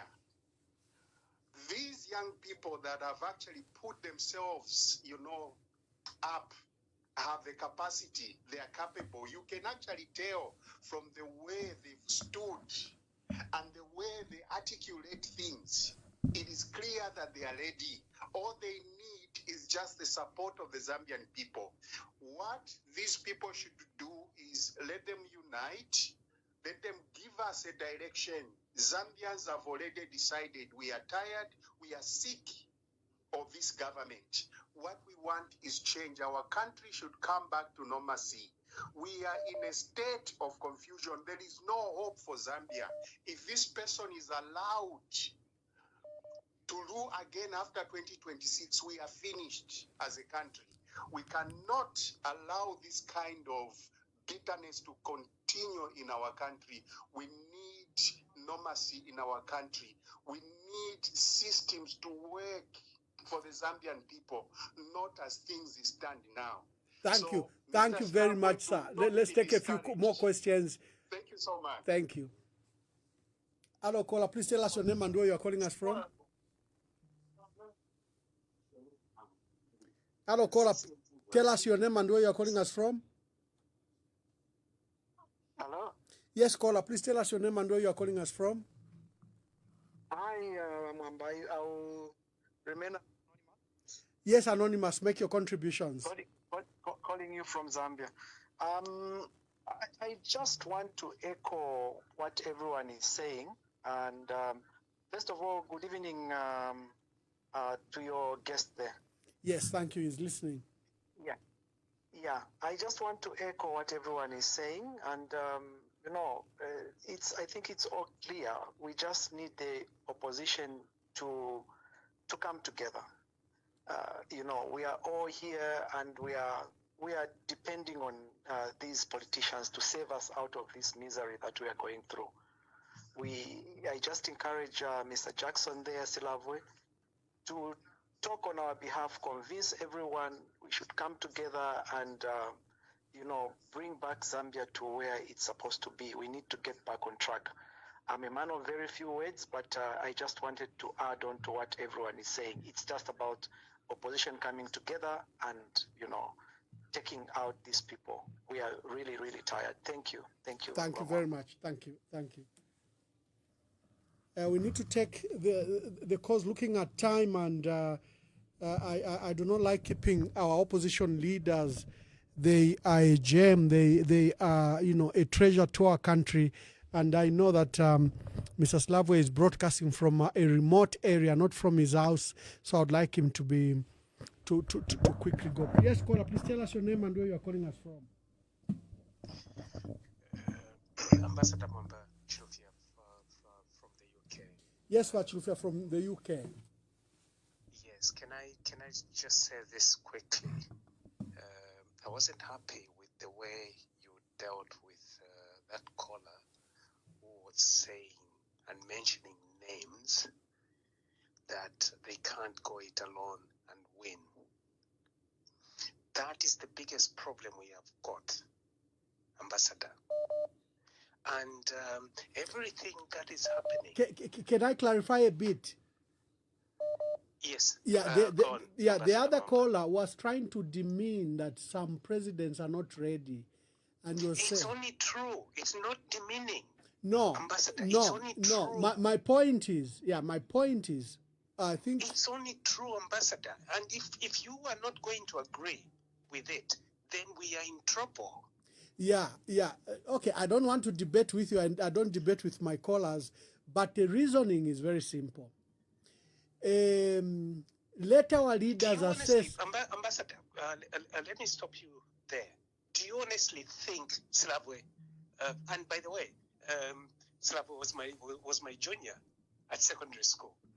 Do you honestly think he can win 2026 elections? Why not? Oh, okay. I will leave it there. Yeah, why not? Good luck. You know. Okay. So if you look at our country, thank you, Ambassador. Yeah, if you look at our country, what should we have mwivutuka ndemi fwaya mwivutuka. Okay. Umfweni. Ilio twaishile mu 2021. Kwa limpa lumeama generals mu 1991. But they picked on a man who had such a small stature, Chiluba. Even Kaunda thought it was a joke. But they had no idea that that's where the heart of the people were. Okay? People said Sata was a monster, he couldn't be president. They called him I think I've lost you. Yeah, they called him all sorts of names. Okay? Even Mwanawasa. What we need here is let's not demean anyone. But what we are saying is let's have a candidate. I think I've lost you, Ambassador. Okay. Sorry. Let me take the other call. But my point is, I just don't want you to fall pity to judging people. If amongst themselves the opposition think that Jackson can be president, so be it. If they think that is Fred Membe, so be it. If they say it will be given Lubinda, so be it. The point is, let us allow the wisdom of opposition leaders to come together and give us one candidate. I think that's the point. This business of saying he can't be president, we've heard it too many times. Many people even said Hichilema can't be president, but he's currently our president. Caller, you are live on air. Please make your contribution. Good evening, Ambassador. Good evening. Mine is just a word of encouragement to President Silavwe. Mr. Silavwe, I would just like to encourage you. Ignore these people that are being negative, but please just stay focused on your vision for Zambia and on your vision for ensuring that we have a united opposition ahead of the 2026 elections. Please ensure that you build strong unity among all the party members so that we don't have a fragmented opposition. And you also just need to continue engaging with Zambians across the country. Listen to our concerns and please communicate your plans so that we know what you have ahead for us. And please continue leading the opposition with dedication and just focus on the future and your goals, engagement, and everything that you have planned. Please put everything in the hands of God and it shall be well. We believe in you. And if we have a united opposition, we know we are assured of victory in 2026. Thank you. Thank you. Yes, caller, please tell us your name and where you are calling us from.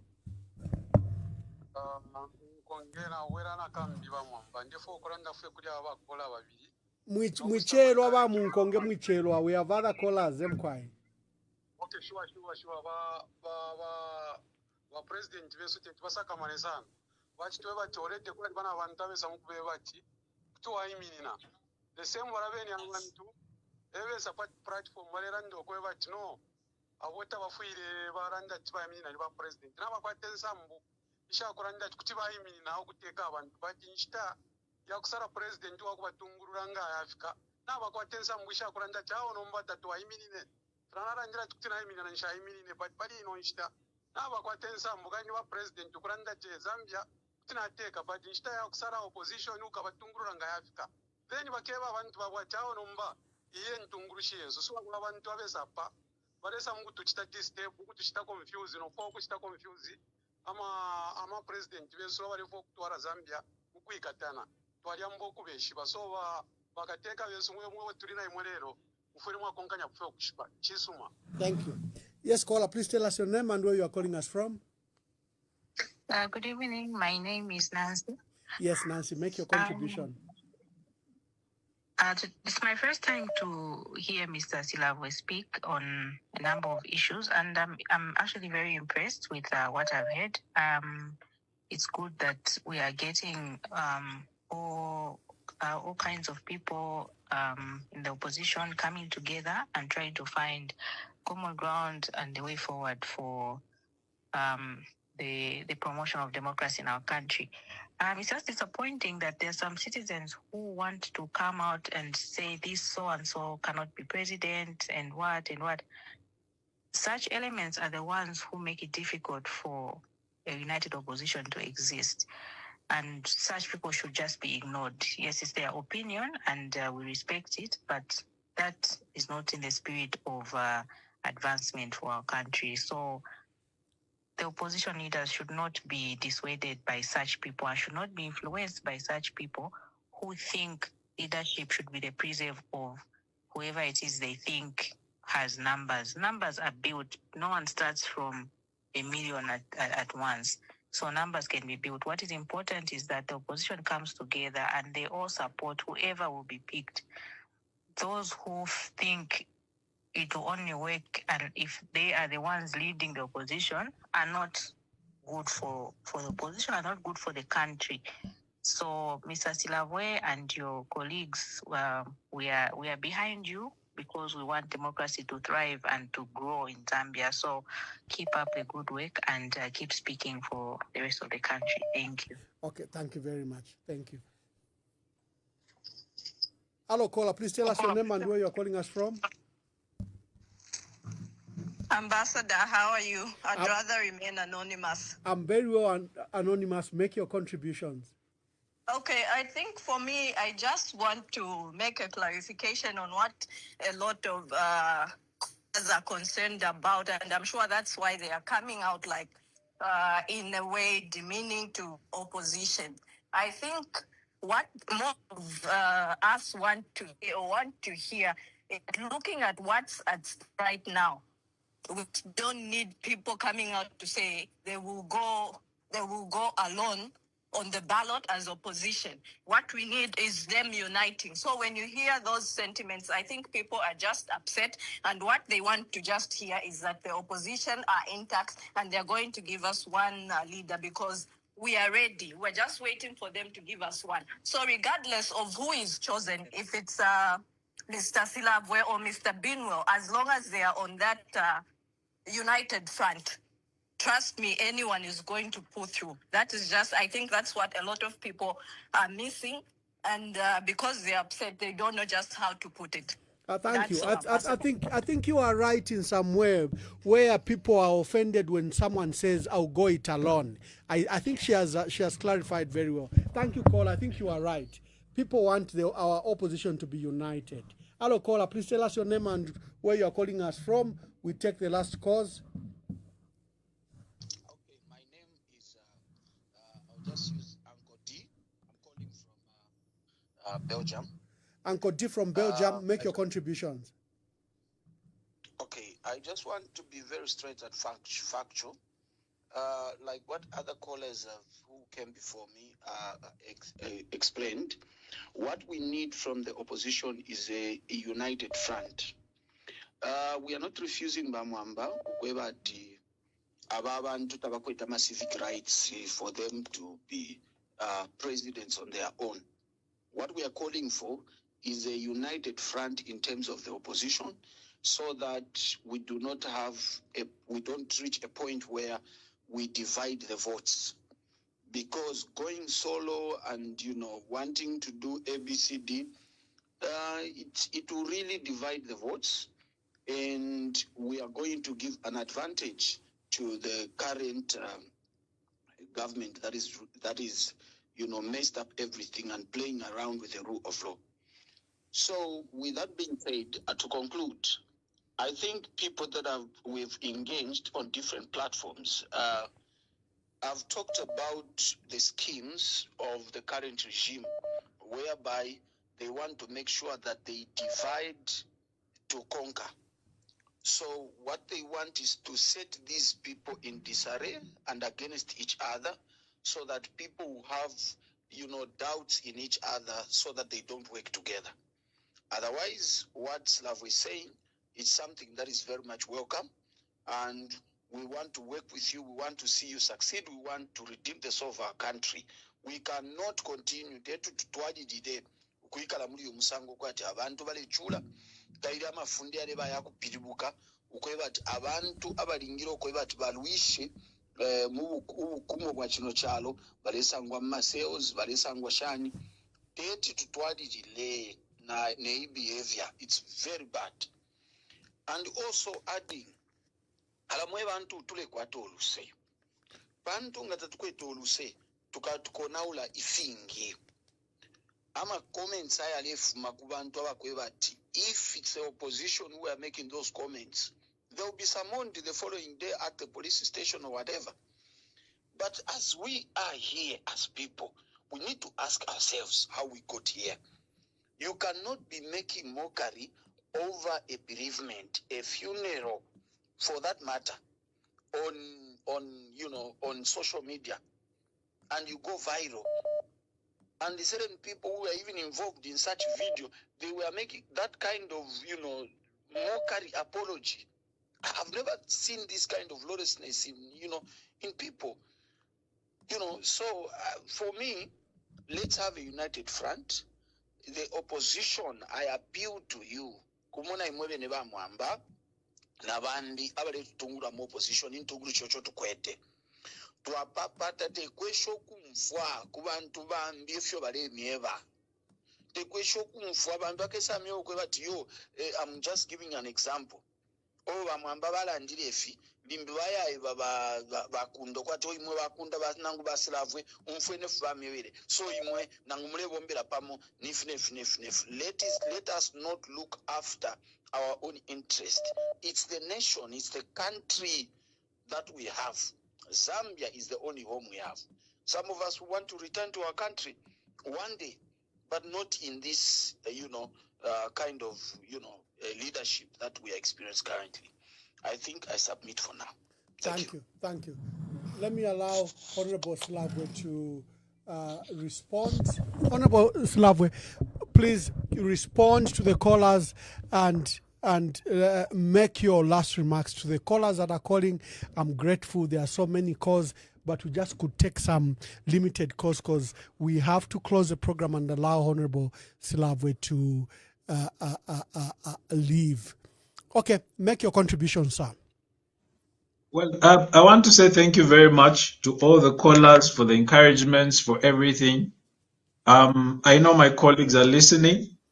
Some of them particularly did inbox me asking when I was going to make an appearance on EMV, and I'm very grateful. Some were concerned. Some even said that talk to you and all that, but they didn't know that you and I were already talking. The message is very loud and clear. Our people are tired and we need to rescue them. We need to answer the call of our people. We need to answer the call to the high cost of living. We need to answer the call to the selective application of the law by those that are in power.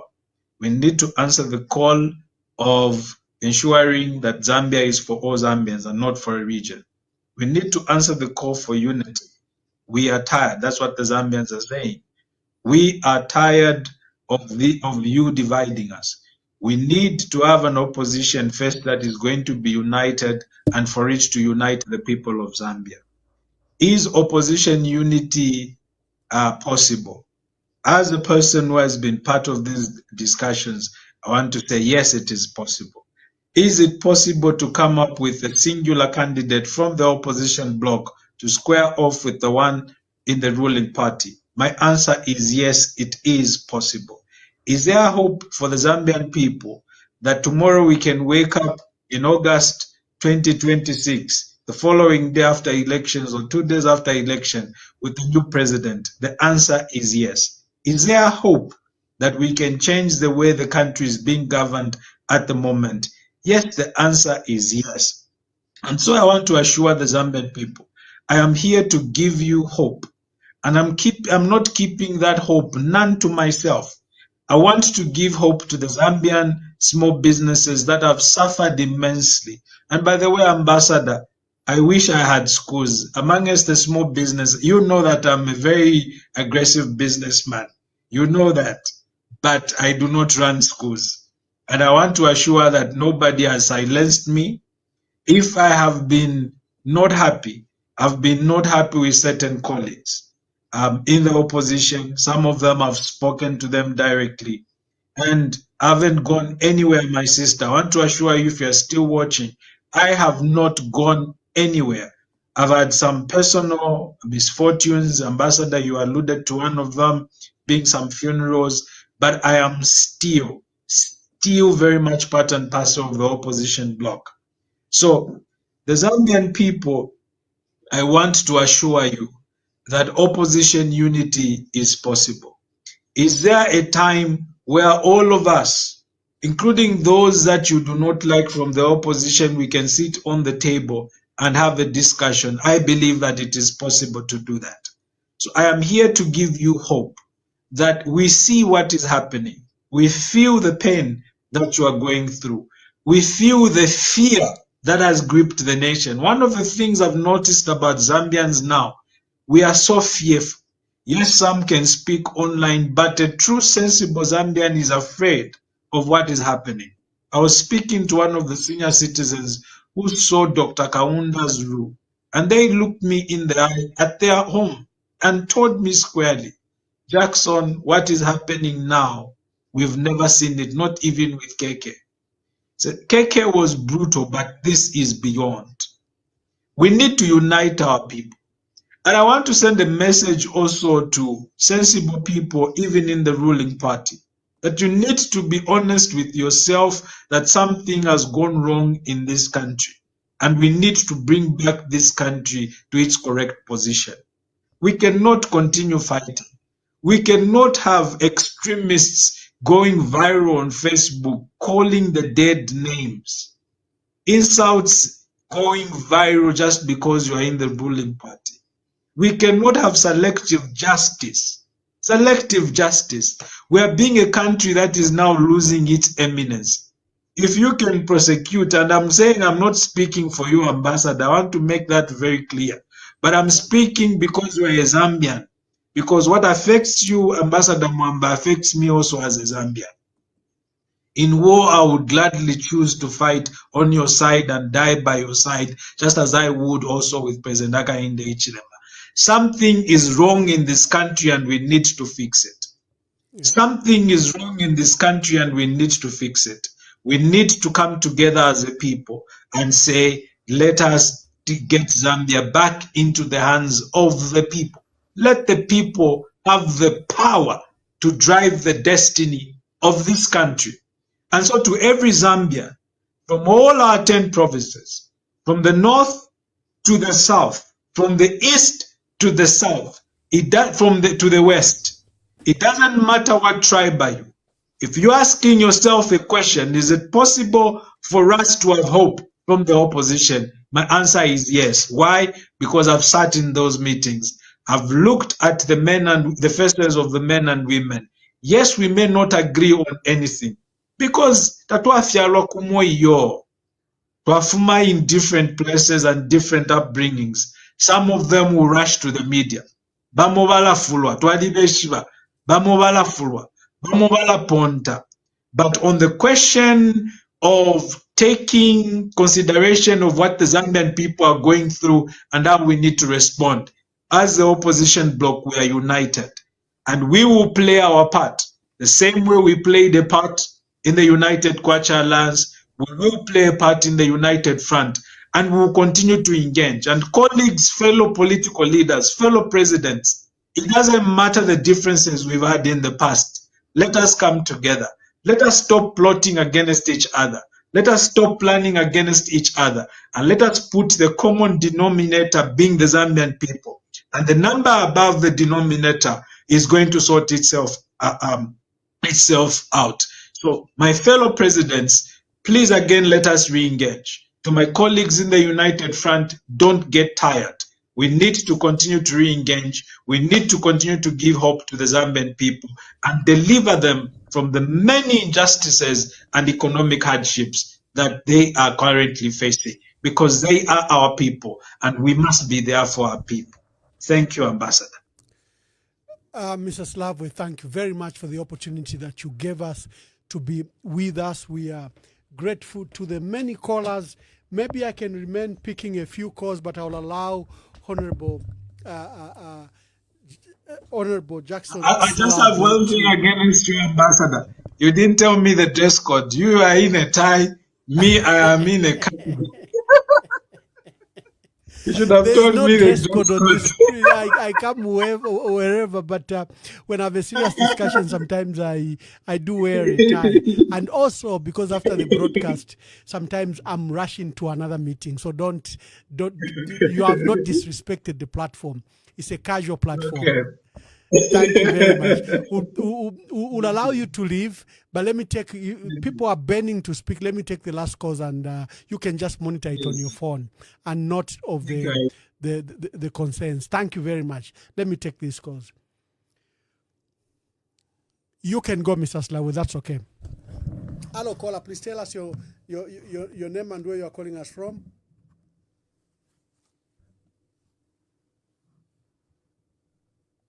Hello, caller.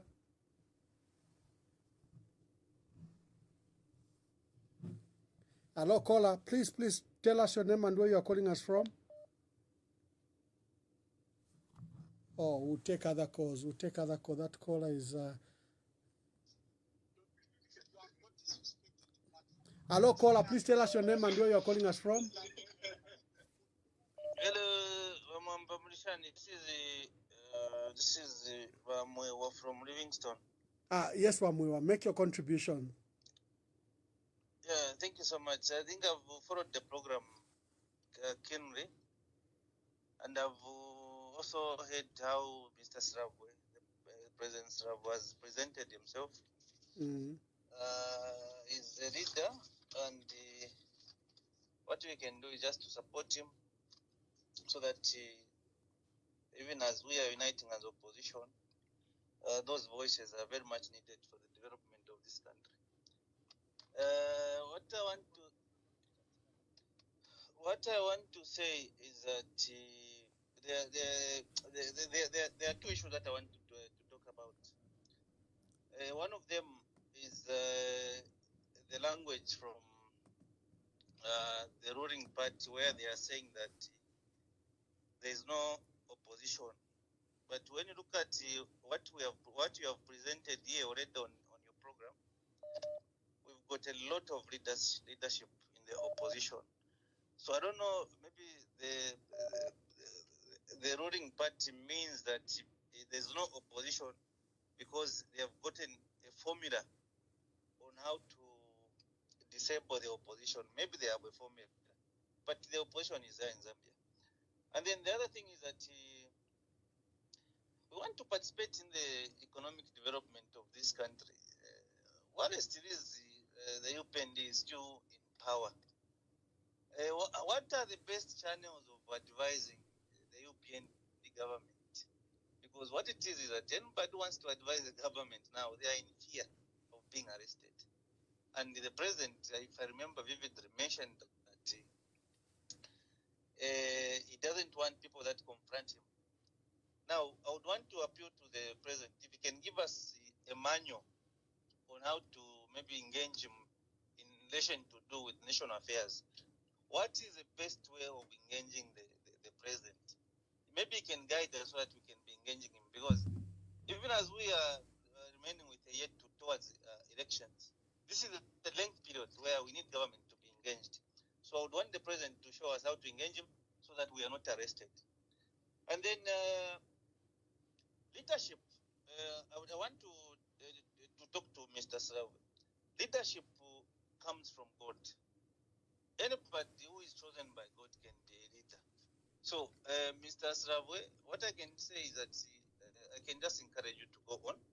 And then I also want to address one the other caller who said who wanted to disqualify Mr. Silavwe based on maybe age or something. But leadership comes from God, and leadership is never bought. If one finds his way to leadership using money, those are the kind of leaders like Awena Chavinga, because Barishtabu candidate. But if Pokushtabu candidate, but if protect maybe to my business to have or Roshani. But when there is a highest bidder, they can easily sacrifice the masses. This is why even in the opposition, let us look at the people that we want to unite in the opposition. If it is those people that would come that they have got money, therefore we should choose them. I think we've seen an example from the current president. The majority of the people that voted for him were with a view that he's a wealth man, therefore he can't come and maybe do corruption, or he will come and stop corruption. But it's not true. We have a man who has got money in office, but Zambia has deepened in terms of problems. So the leadership of selecting based on somebody who has money, it just burdens a leader. Benga abantu basendera endalama benga abantu bakupera endalama kuba tubakateeka so batamonsenga waingira pali bukateeka n'endalama shagongola bamwape sondweleleni bamwape bonse mukalya ekyo kyakuba tuwambukulaba kwe bamwape sondweleleni sondweleleni exporting things like copper by waiving taxes, a tax that is much needed for Zambia. So for in conclusion, let me just say that I still go back to what Honorable Muhabi Lungu guided. We need unity of purpose in all the opposition political parties. If you are attend to Funyeko, if you could attend to Funyeko, let us get the independence that we need. I thank you so much, Ambassador. Thank you very much. You were burning to speak, and we've allowed you to speak. If there's anyone that wishes to speak now, let them call quickly so that we hear their voices and what is in their heart.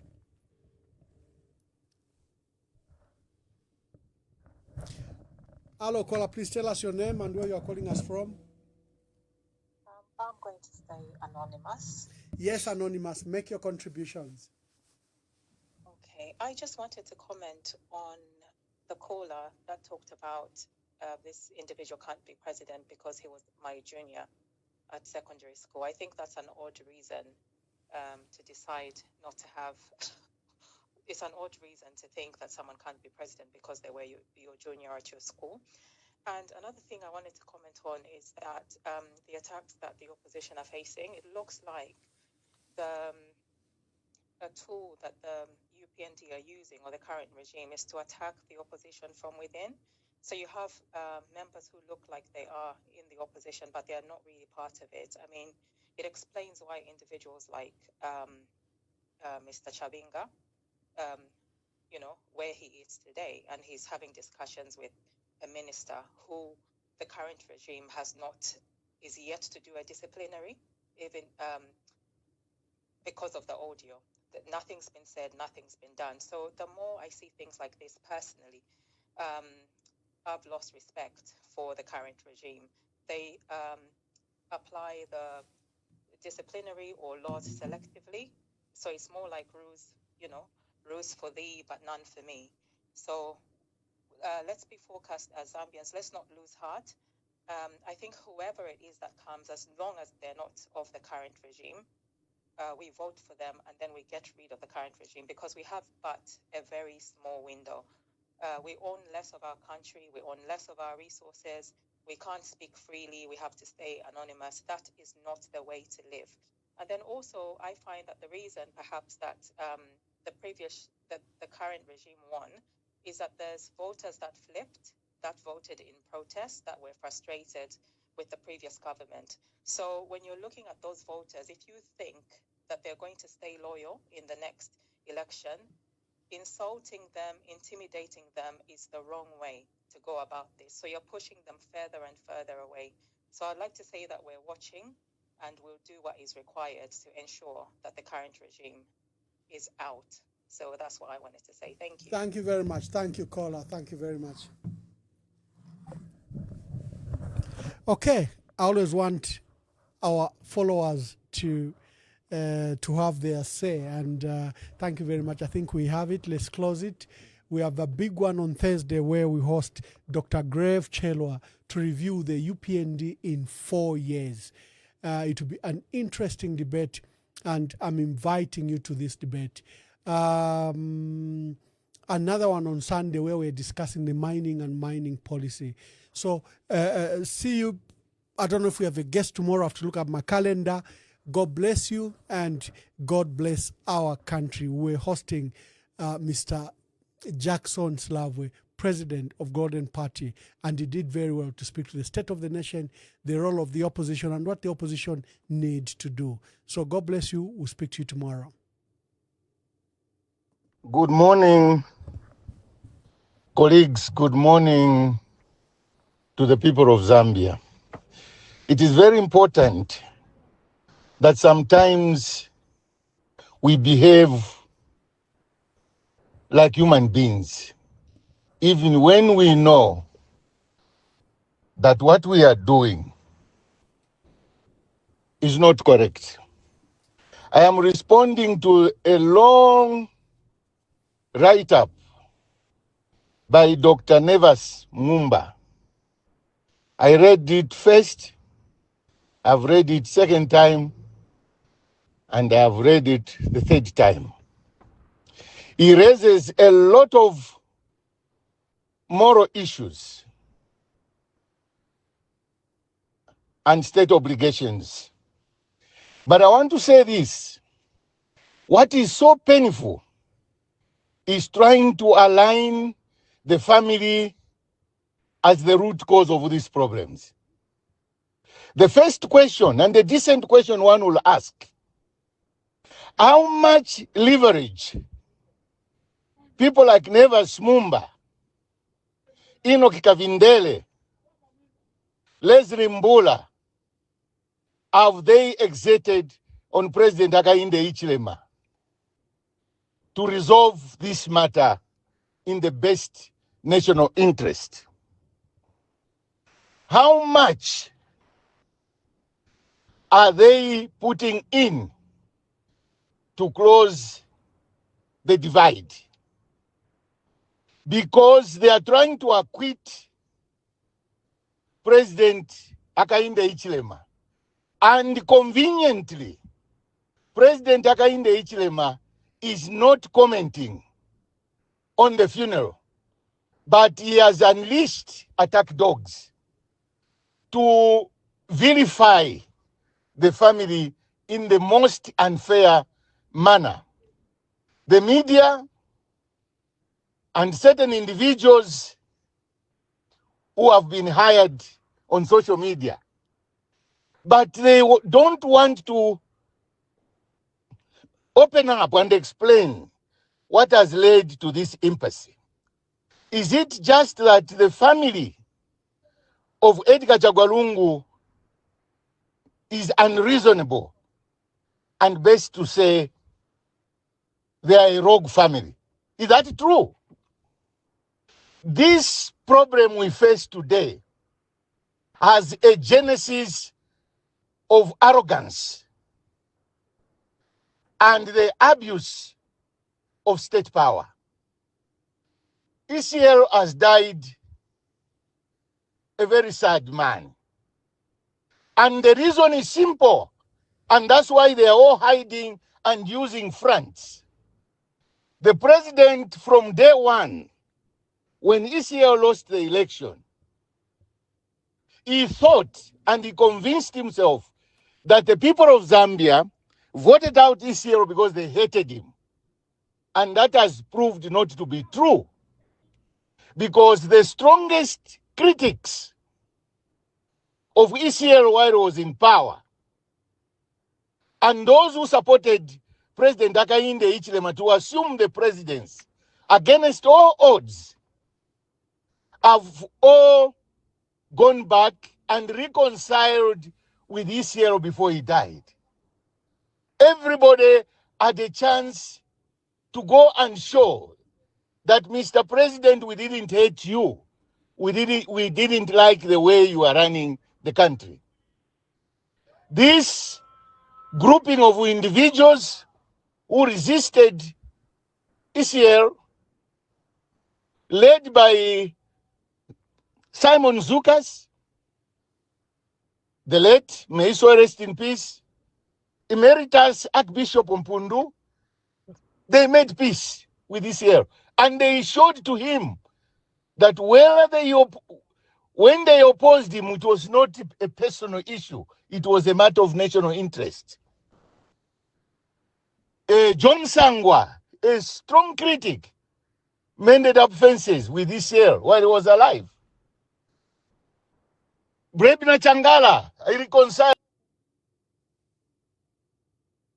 We want to set a precedent. Let them give us reasons why the current president should not go near the casket.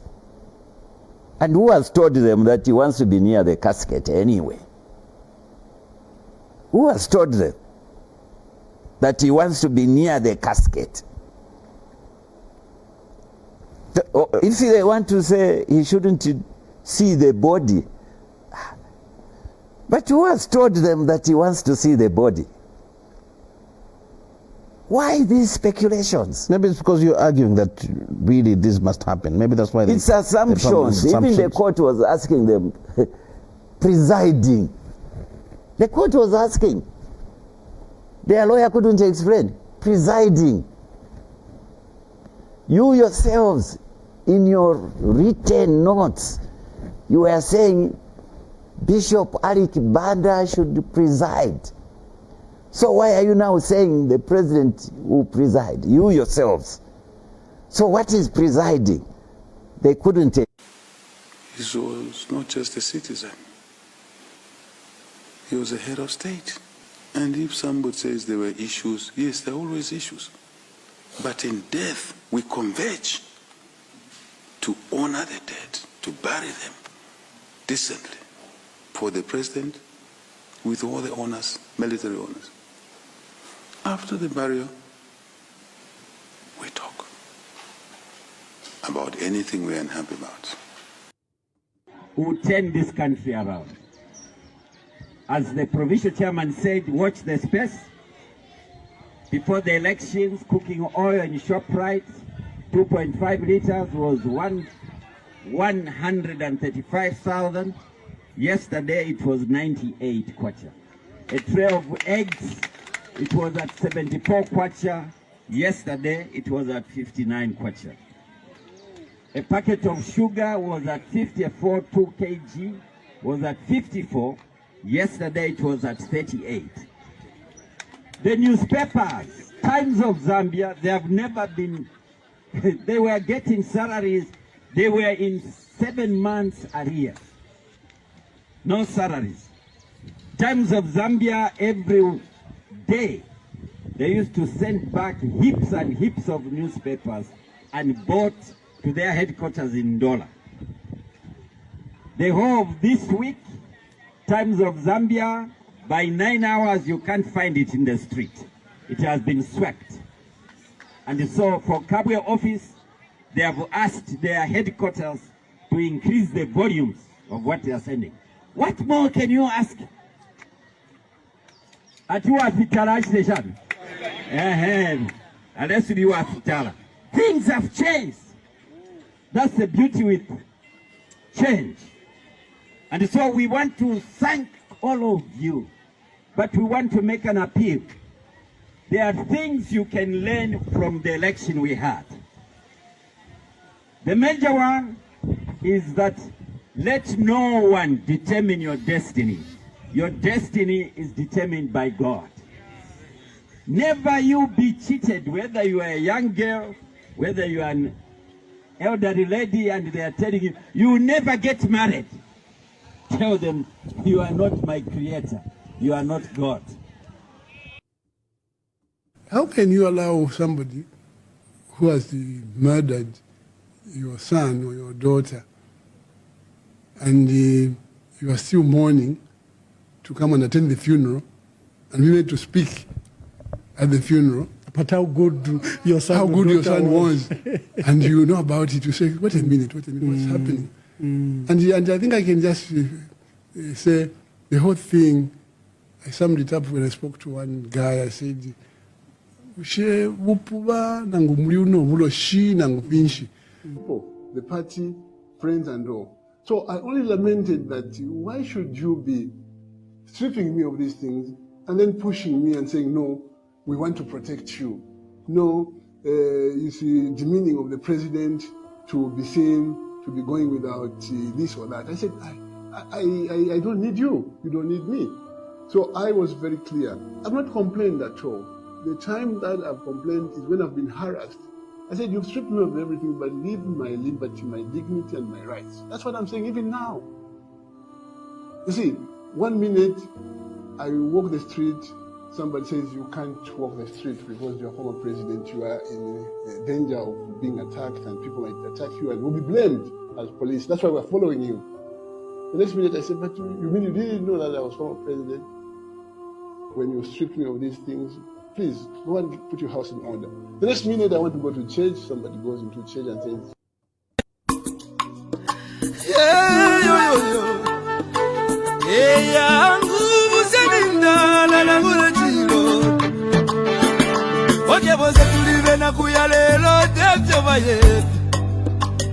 Amitapendwa ya vintu ifisume vyonza kula kwibukisha Kana depotimo Wimbo wa temenu wa katongi Abazunga batita katongi Nakula kwibukisha kateka Kaibuku muna kapona Neseko siove pameso Yamwa maume maya Kiyaba maume Yiyaba maume Kateka wabantu Twakulira lelo twakulira Shika kukonke milimo shome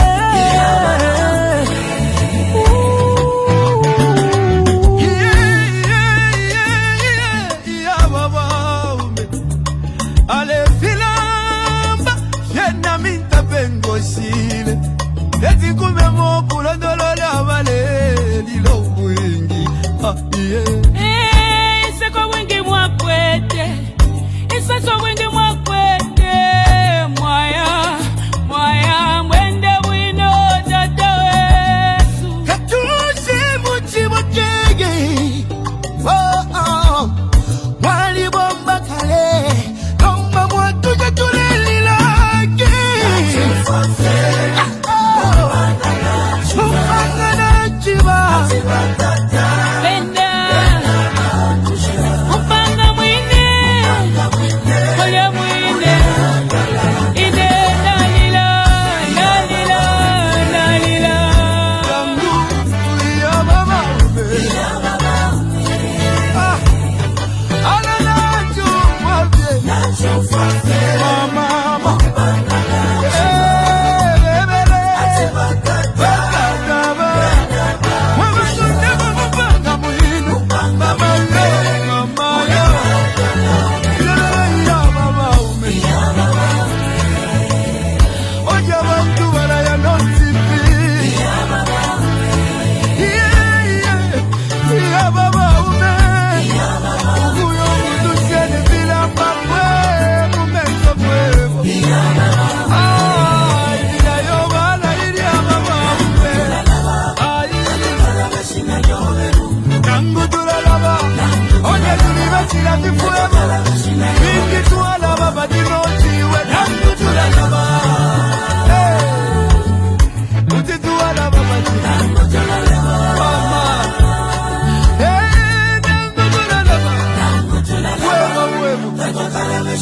Ukula bebyo wachito bwingi Ibisebo wapangiri obwingi Ukuchinjo lusako kumoneko busaka Mama Kuzituana basiani, chagua katuse.